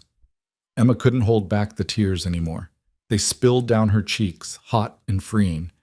Alessandro reached across the table, wiping them away with his thumb. Come here, he said softly. Emma slid out of her side of the booth and into his. He wrapped his arm around her, pulling her against his chest. She could feel his heartbeat, steady and strong, could smell the faint scent of his cologne mixed with coffee and something uniquely him. I'm scared, she whispered against his shoulder. I know, be scared, but don't run. Stay and see what happens when you choose yourself for once. They sat like that for a long time. The cafe hummed with quiet conversation around them. The news continued reporting on Victor Morrison's arrest, and Emma let herself be held by a man who'd promised to catch her every single time she fell. Eventually, Alessandro's phone rang. He answered without moving away from her. Yes? Marco's voice came through, professional and clipped. The Morrisons are scrambling. Victor's lawyers are trying to get him released on bail. Ryan's doing damage control, claiming he knew nothing. And someone leaked to the press that you were seen with Emma Caldwell. Alessandro's jaw tightened. When? This morning. A photo of you two entering the cafe. It's making the rounds on social media. People are connecting the dots. Ryan's ex-girlfriend is suddenly with his father's enemy. Emma pulled back, her heart racing. They know about us? Alessandro met her eyes. Do you trust me? Yes. Then let me handle this. He spoke into the phone again. Marco, prepare a statement. Keep it simple.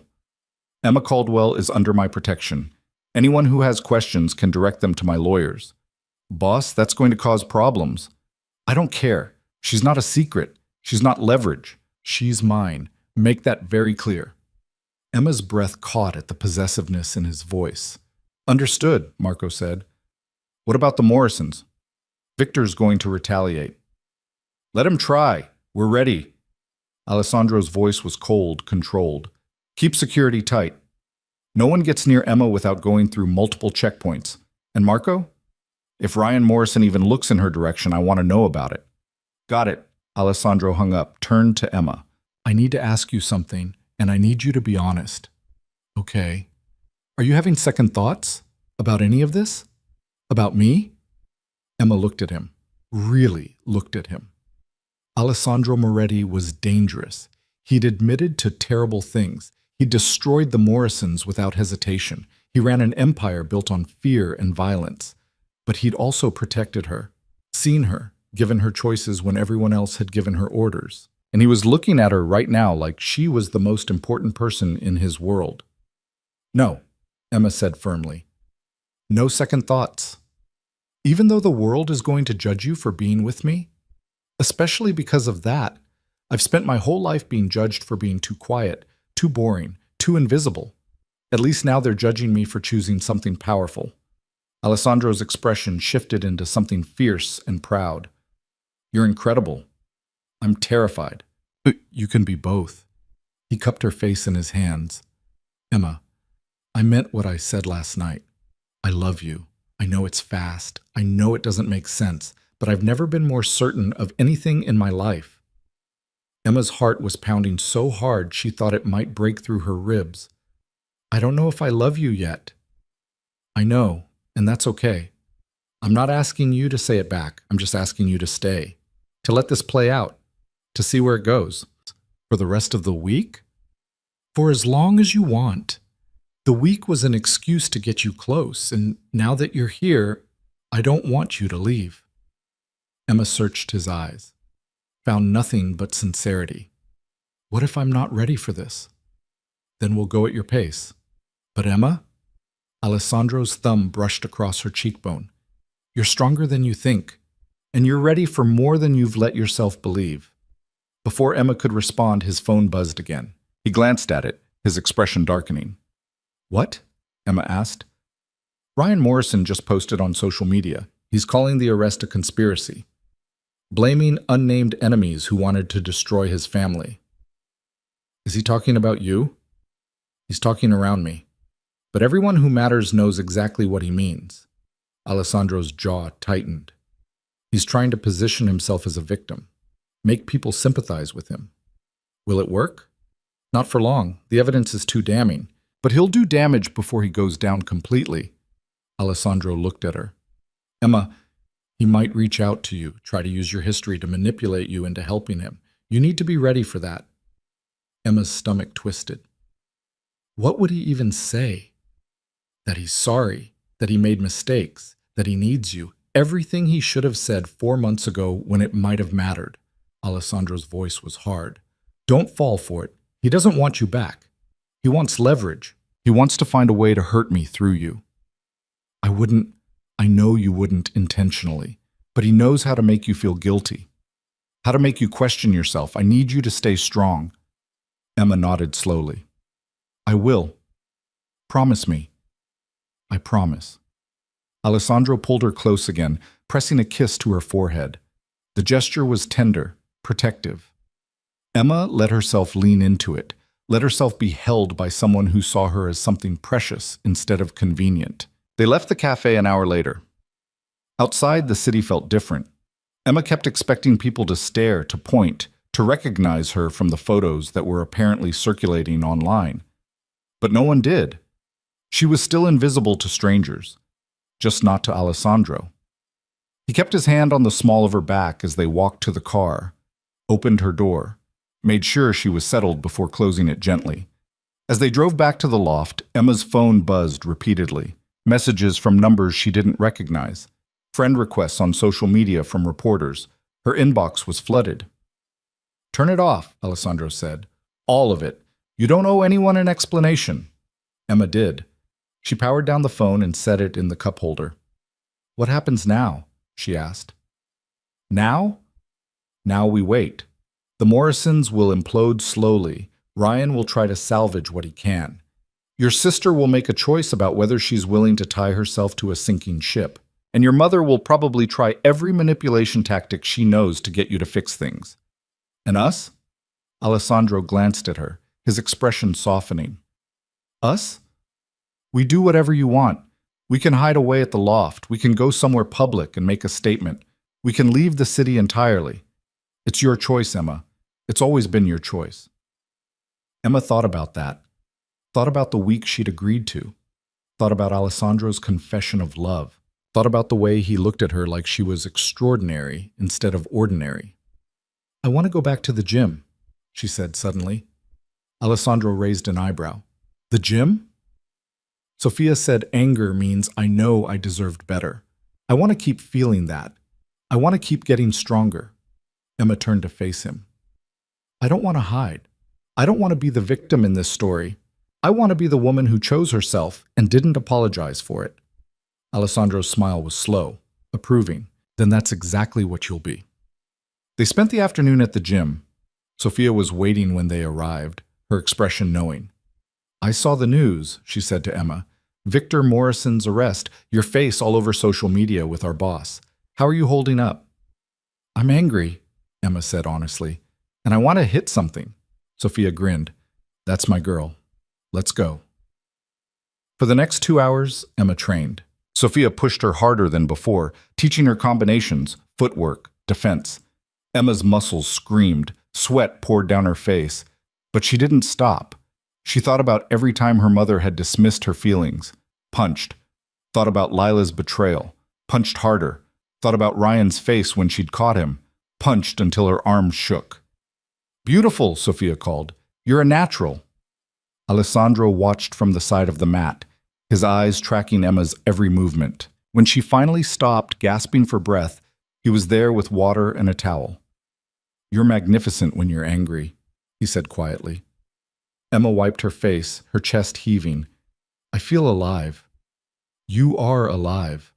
More alive than you've ever been. Alessandro brushed a strand of damp hair from her forehead. This is who you are, Emma, not the quiet girl who swallowed her pain. This warrior who fights back. Emma looked down at her wrapped hands.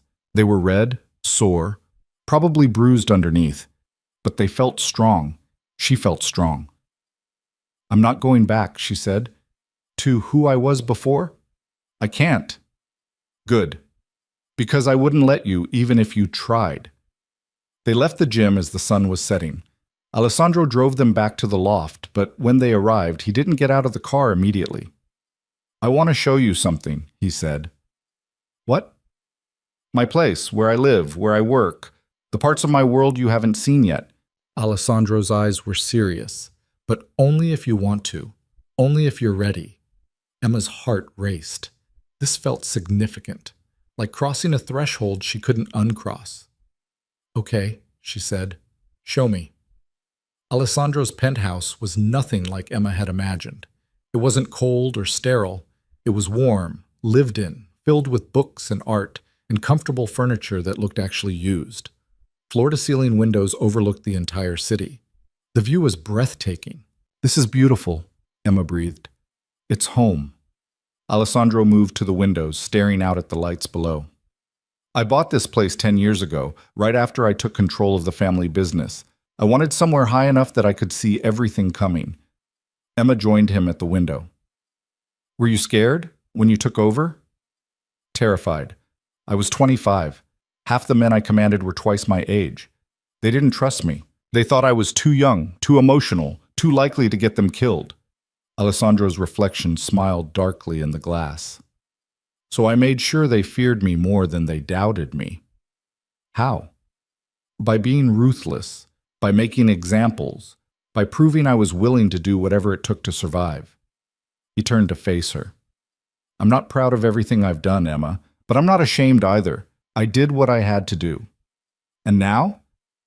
Now I'm trying to do what I want to do, which is protect you, build something with you. See if a man built on violence can create something gentle. Emma's breath caught. You think we're gentle? I think we could be. With each other. Away from everyone else. Alessandro moved closer, his hand coming up to cup her face. I've never wanted gentle before. Never wanted soft. But with you, I want everything I told myself I didn't deserve. Alessandro, I love you, he said again. I know I keep saying it. I know it's too soon, but I need you to understand something. When I look at you, I see the rest of my life. And for the first time, that doesn't terrify me. It makes me want to be better. Emma's eyes filled with tears. I'm not ready to say it back. I know, and that's okay. Take your time. I'll still be here. Promise? I promise. I'll catch you every single time you fall, even if you spend years falling. Alessandro's thumb brushed away a tear that had escaped. You're safe with me, Emma. In every way that matters. Emma looked up at him, at this dangerous, powerful man who'd destroyed her enemies and held her when she cried, who'd given her permission to be angry and space to be scared, who loved her. And in that moment, standing in his penthouse with the city spread out below them, Emma made a choice. She reached up and kissed him. Alessandro froze for half a heartbeat. Then his hands came up to frame her face, and he kissed her back with an intensity that stole her breath. It wasn't gentle. It was fierce, consuming, like he was claiming something he'd been denied his entire life. Emma melted into it, into him, letting herself feel everything she'd been holding back. When they finally broke apart, both breathing hard, Alessandro pressed his forehead against hers. "Emma," he whispered, his voice rough. "Are you sure?" "I'm sure about this. About you. About choosing myself for once." She pulled back just enough to meet his eyes. "I don't know what tomorrow looks like, but tonight, I want to be here. With you." Alessandro's expression shifted into something tender and fierce all at once. "Then stay. Stay tonight. Stay as long as you want. The week isn't over yet." "I don't care about the week anymore. I care about you." He kissed her forehead, her cheeks, the corner of her mouth. "Stay because you want to, not because we made a deal." Emma's heart was pounding. "Okay, I'll stay." They moved to the couch, Alessandro pulling her close against his side. They stayed like that for a long time, watching the city lights flicker below, not needing to fill the silence with words. Emma felt safe in a way she'd never experienced before. Protected. Seen. Chosen. Her phone, still powered off in her jacket pocket, felt like a weight she no longer wanted to carry. Eventually, she pulled it out and handed it to Alessandro. "Get rid of it," she said. "I don't want it anymore." Alessandro took the phone, studying her face. "Your mother and sister will keep trying to reach you." "I know. Let them." Emma's voice was steady. "I'm done making myself available to people who only want me when it's convenient for them." "You're sure?" "I've never been more sure of anything." Alessandro set the phone on the coffee table. "We'll get you a new number tomorrow, one they don't have, one that's just for the people who actually deserve access to you." Emma nodded, feeling lighter already. "What happens now, with the Morrisons?" "Victor will probably make bail in a few days. His lawyers are good, but the damage is done. His reputation is destroyed. His business partners are distancing themselves. Within a month, he'll be facing trial. And he'll lose." "And Ryan?" Alessandro's jaw tightened. "Ryan will try to salvage what he can. He'll probably claim he was manipulated by his father. Play the victim. Some people will believe him. But the ones who matter won't. He's finished in this city." "Lila will leave him," Emma said with certainty. "How do you know?" "Because I know my sister. She doesn't do struggle. She doesn't do scandal. She wants the fairy tale, the perfect life. Ryan can't give her that anymore." Emma leaned her head against Alessandro's shoulder. "She'll break off the engagement within the week. Probably claim she had no idea what Ryan was involved in. Make herself the victim too. And your mother will help her spin the narrative." "Of course, that's what they do. Rewrite history so they're always the wounded ones." Emma closed her eyes.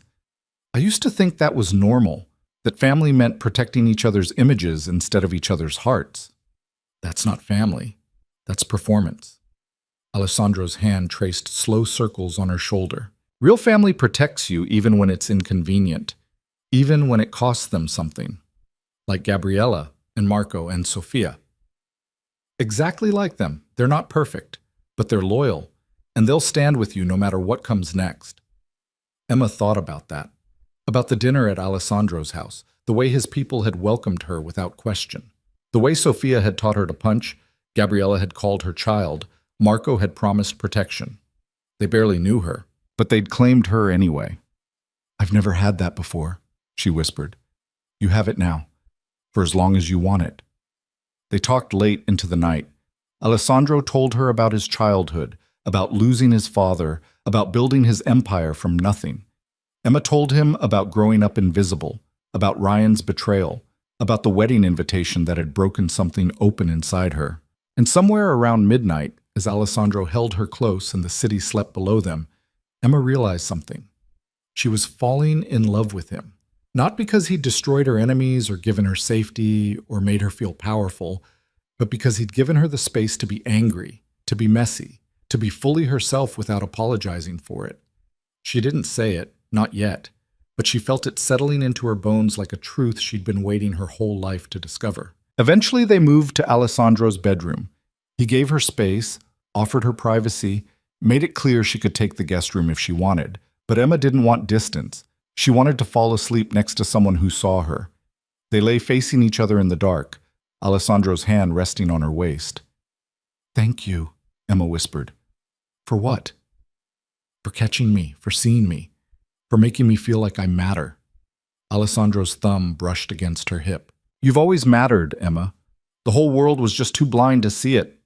She fell asleep like that, safe and seen and choosing herself for the first time in her life. The next morning, Emma woke to sunlight and the smell of coffee. She found Alessandro in the kitchen, already dressed, working on his laptop. When he saw her, his expression softened. "Morning," he said. "There's coffee. And breakfast, if you're hungry." Emma poured herself a cup, savoring the warmth. "What are you working on?" "Damage control. Victor Morrison's lawyers are already trying to spin a narrative. I'm making sure the truth stays front and center." Alessandro closed the laptop. "But that can wait. How did you sleep?" "Better than I have in months." "Good." He stood, moving toward her. "I need to tell you something, and I need you to stay calm." Emma's stomach dropped. "What happened?" "Ryan Morrison tried to contact you last night, multiple times. When he couldn't reach you, he posted on social media. He's claiming you're being manipulated, that I'm using you to hurt him." Emma set down her coffee cup carefully. "Let me see." Alessandro handed her his phone. Emma read Ryan's post, her hands surprisingly steady. "I know Emma Caldwell is going through something difficult right now. I want her to know that I still care about her despite our past. If someone is using her to hurt my family, I hope she finds the strength to walk away before she gets hurt. Emma, if you're reading this, please reach out. You're not alone." Emma stared at the words, felt the familiar pull of guilt, of responsibility, of being needed. Then she handed the phone back to Alessandro and laughed. "What's funny?" Alessandro asked, his expression cautious. "He thinks I'm being manipulated. He thinks I'm some helpless victim who needs saving." Emma shook her head. "He never did understand me. He never saw me clearly enough to know that I'm capable of making my own choices." "So you're not upset?" "I'm furious. But not at you. At him, for thinking so little of me that he can't imagine I'd choose this. Choose you. Choose myself." Emma met Alessandro's eyes. "I want to respond, publicly." Alessandro's eyebrows rose. "Are you sure?" "Completely. I'm done being quiet. I'm done letting other people control the narrative about my life." Emma's voice was firm. "Ryan wants to position himself as the concerned ex-boyfriend? Fine, let him. But I'm going to make it very clear that I'm exactly where I want to be." Alessandro studied her for a long moment. Then he smiled. "What do you want to say?" Emma thought about it. About 4 months of silence. About swallowing her pain, about being invisible while everyone else told her story for her. "Give me your phone," she said. Alessandro did. Emma opened Ryan's post, clicked on the comment section, and typed, "Ryan, I appreciate your concern, but it's misplaced. I'm not being manipulated. I'm not a victim. I'm making my own choices for the first time in my life, and those choices don't include you or your family. I hope you find the strength to take responsibility for your own actions instead of worrying about mine. I'm exactly where I want to be. Emma." She showed it to Alessandro before posting. "Too harsh?" "It's perfect. But Emma, once you post this, there's no taking it back. People will judge you. They'll call you vindictive. They'll say terrible things. Let them. I'd rather be judged for choosing myself than praised for making myself small." Emma hit post. The response was immediate. Within minutes, the comment had hundreds of likes. Replies poured in. Some supportive, some cruel, all of them loud. Emma didn't read them. She handed the phone back to Alessandro and felt a weight lift from her shoulders. "How do you feel?" he asked. "Free." Alessandro pulled her close, kissing the top of her head. "You're incredible." "I'm learning to be." Over the next few days, the fallout intensified. Ryan's post went viral. Emma's response sparked debates online. Some people called her brave. Others called her cold. News outlets picked up the story, framing it as a bitter ex-girlfriend siding with her former boyfriend's enemy. Emma didn't care. She spent her days training with Sophia, Her evenings with Alessandro and his family, her nights feeling safe for the first time in her life. She got a new phone number, gave it only to people who'd earned it, and ignored the rest of the world's noise. On the 5th day after Victor Morrison's arrest, Lila's wedding announcement was quietly deleted from social media. No explanation, no statement, just gone. Emma saw it while scrolling through her new phone. She showed Alessandro. "She ended it," Emma said. "Are you surprised?" "No, just sad. Not for her. For what we used to be, before she chose a man over her sister." Emma set the phone down. "I think I need closure. Real closure. Not for her. For me." "What kind of closure?" Emma thought about it. About everything she'd never said. Everything she'd swallowed because it was easier than confronting the people who hurt her. "I want to write her a letter. Not to send. Just to say everything I never got to say. To put it somewhere and leave it behind." Alessandro nodded. "Then do it. Whatever you need." That night, Emma sat at Alessandro's desk and wrote. She wrote about the betrayal, about feeling invisible, about watching Lila take everything that mattered without a second thought, about their mother choosing sides, about the wedding invitation that had shattered her. She wrote about anger and hurt and the years of making herself small. And then she wrote about choosing herself, about Alessandro, about learning to fight back, about becoming someone who demanded to be seen. When she was done, she folded the letter carefully. Alessandro found her standing at the windows, the letter in her hand. "Are you going to send it?" he asked. "No, I'm going to burn it." Alessandro smiled. "I know just the place." They drove to his estate, the same house where Emma had met his family. In the backyard, Alessandro built a fire in a stone pit. Emma stood beside him, the letter clutched in her hand. "Any regrets?" Alessandro asked. "None." Emma dropped the letter into the flames. They watched it burn together, watched the paper curl and blacken and turn to ash, watched years of pain transform into smoke and drift away into the night sky. "It's done," Emma whispered. Alessandro wrapped his arm around her waist. "You're free." And Emma realized it was true. She wasn't the invisible girl anymore. She wasn't the responsible daughter or the betrayed girlfriend or the quiet sister. She was Emma, just Emma, powerful and seen and choosing herself every single day. The following week, federal prosecutors announced they had enough evidence to move forward with Victor Morrison's trial. The news coverage was brutal. More details emerged about the extent of his crimes. Business partners testified against him. Assets were seized. Ryan tried to distance himself, claiming ignorance. But the damage was done. His reputation was destroyed. Job offers were rescinded. Friends stopped returning calls. Emma heard it all secondhand through Marco, who kept tabs on the Morrison family's collapse. She felt no satisfaction in Ryan's suffering, just indifference. He'd become irrelevant to her story. 3 weeks after the arrest, Emma's mother made one final attempt to reach her. She showed up at the loft building, somehow bypassing security, banging on Emma's door. Emma opened it, looked at her mother's face, saw the anger, the desperation, the blame. "You did this," her mother hissed. "You destroyed Lila's life. She had to cancel her wedding. Do you know how humiliating that was? How much money we lost?" Emma felt Alessandro come up behind her, a silent presence of support.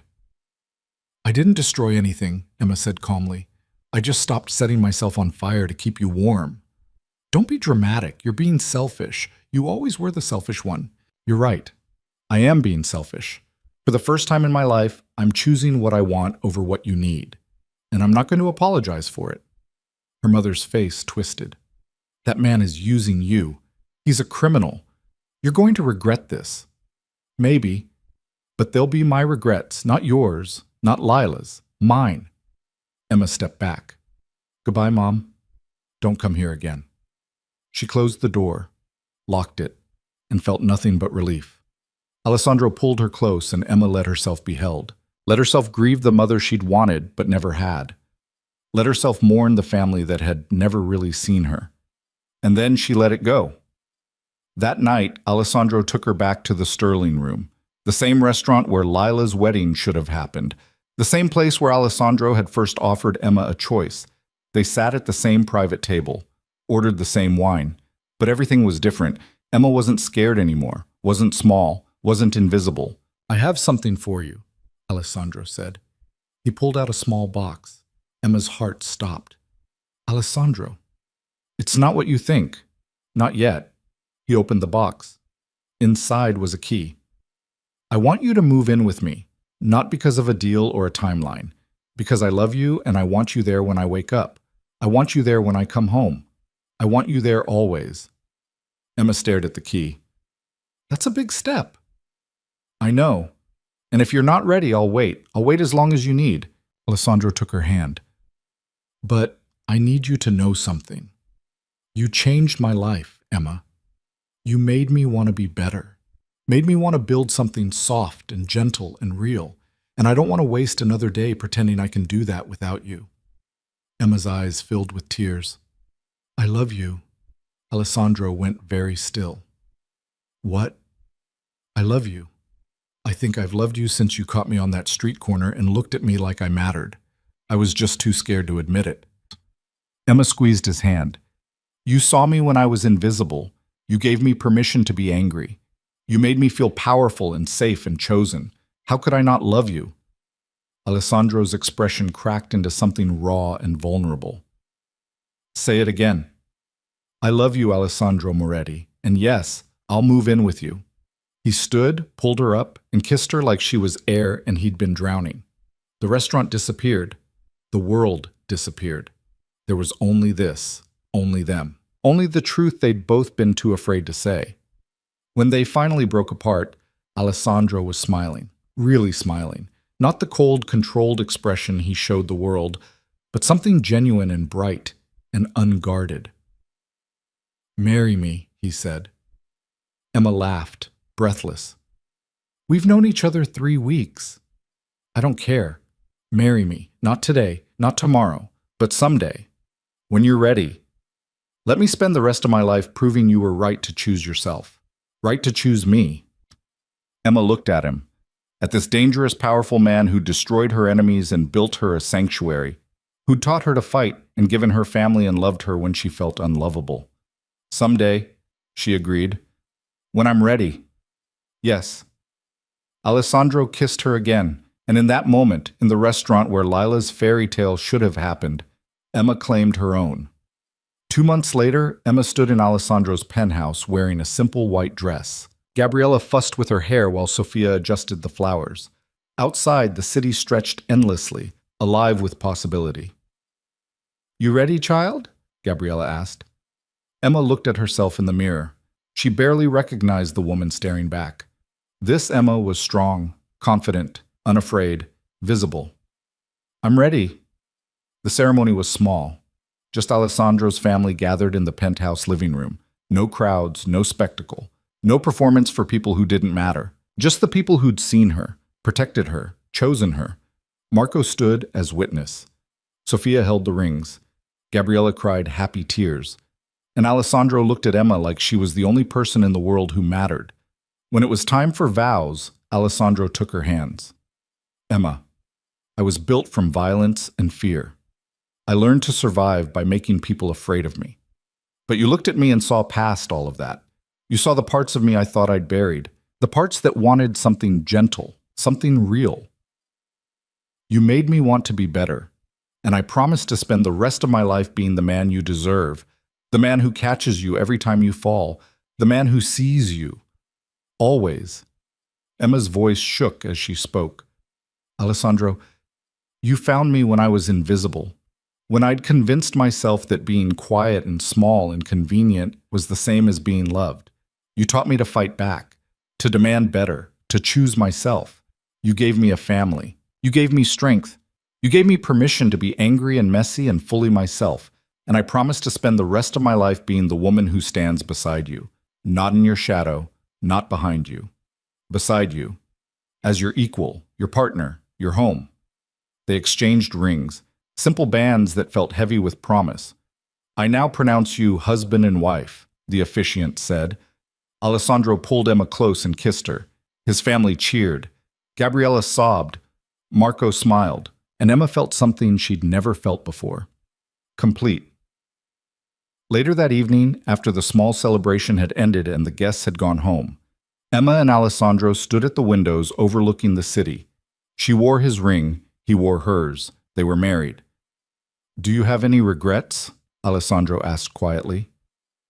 Emma thought about the wedding invitation that had started everything, about Lila and Ryan and her mother, about the life she'd walked away from.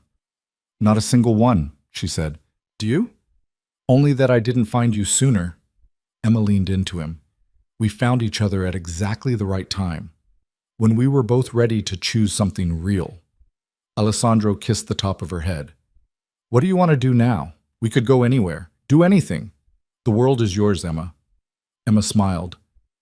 I want to start a foundation. Alessandro pulled back slightly. A foundation? For women leaving abusive situations. Women who need help becoming visible. Who need resources and safety and people who'll catch them when they fall. Emma's voice was steady, certain. I want to use everything I learned, everything you taught me.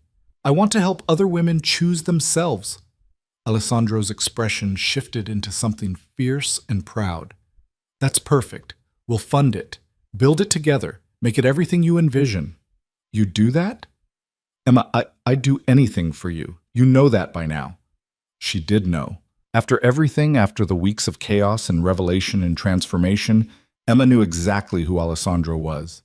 He was dangerous and powerful and capable of terrible things, but with her, he was gentle, protective, real. I love you, she said. I love you more, Alessandro replied. They stood like that for a long time, watching the city lights flicker and glow. Somewhere out there, Lila was probably rebuilding her life. Ryan was facing the consequences of his choices. Her mother was likely telling anyone who'd listen about her ungrateful daughter. Emma didn't care. She'd spent 27 years being invisible, being quiet, being the daughter and sister and girlfriend who made herself small so others could feel big. But she wasn't that person anymore. She was Emma Moretti, wife of Alessandro, fighter, survivor, woman who demanded to be seen. And she was standing in a penthouse wearing a wedding ring, married to a man who'd destroy empires for her, planning to build something that would help other women find their own strength.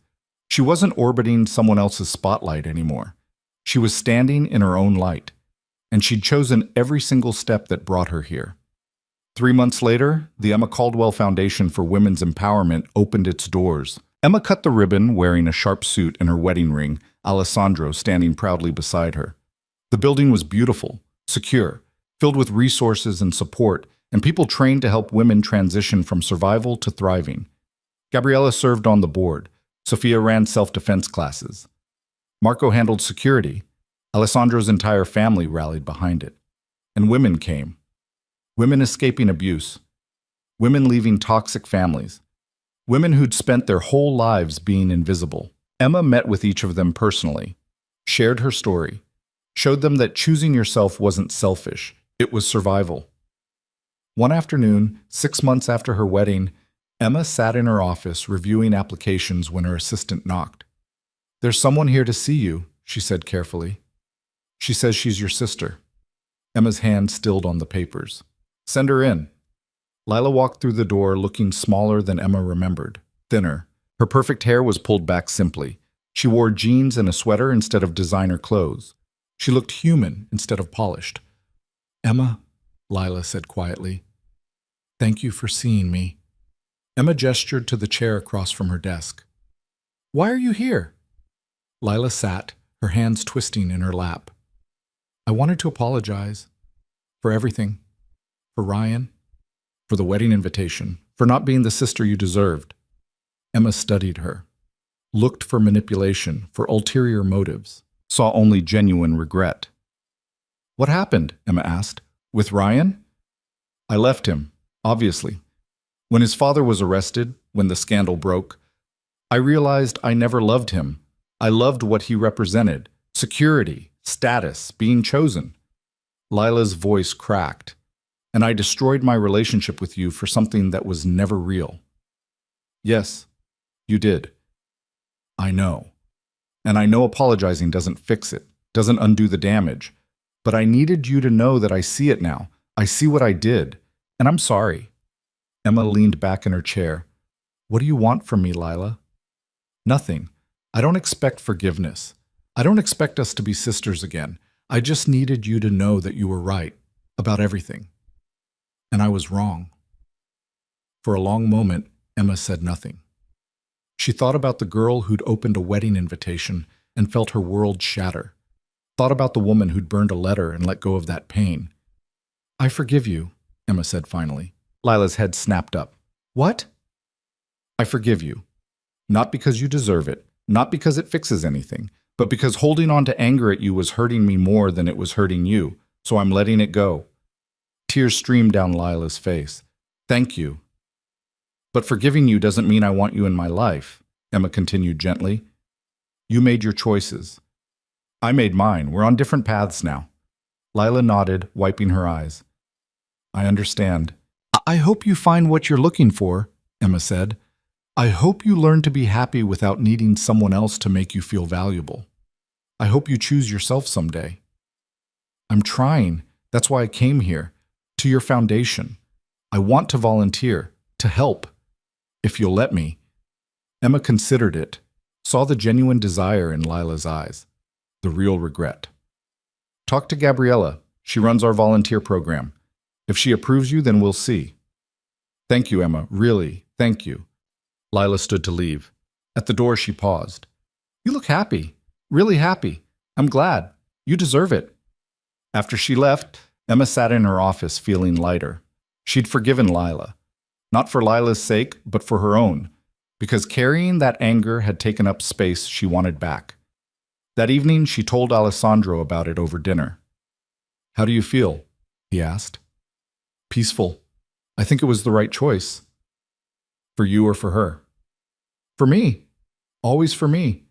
Emma smiled. I'm choosing myself, remember? That's what you taught me.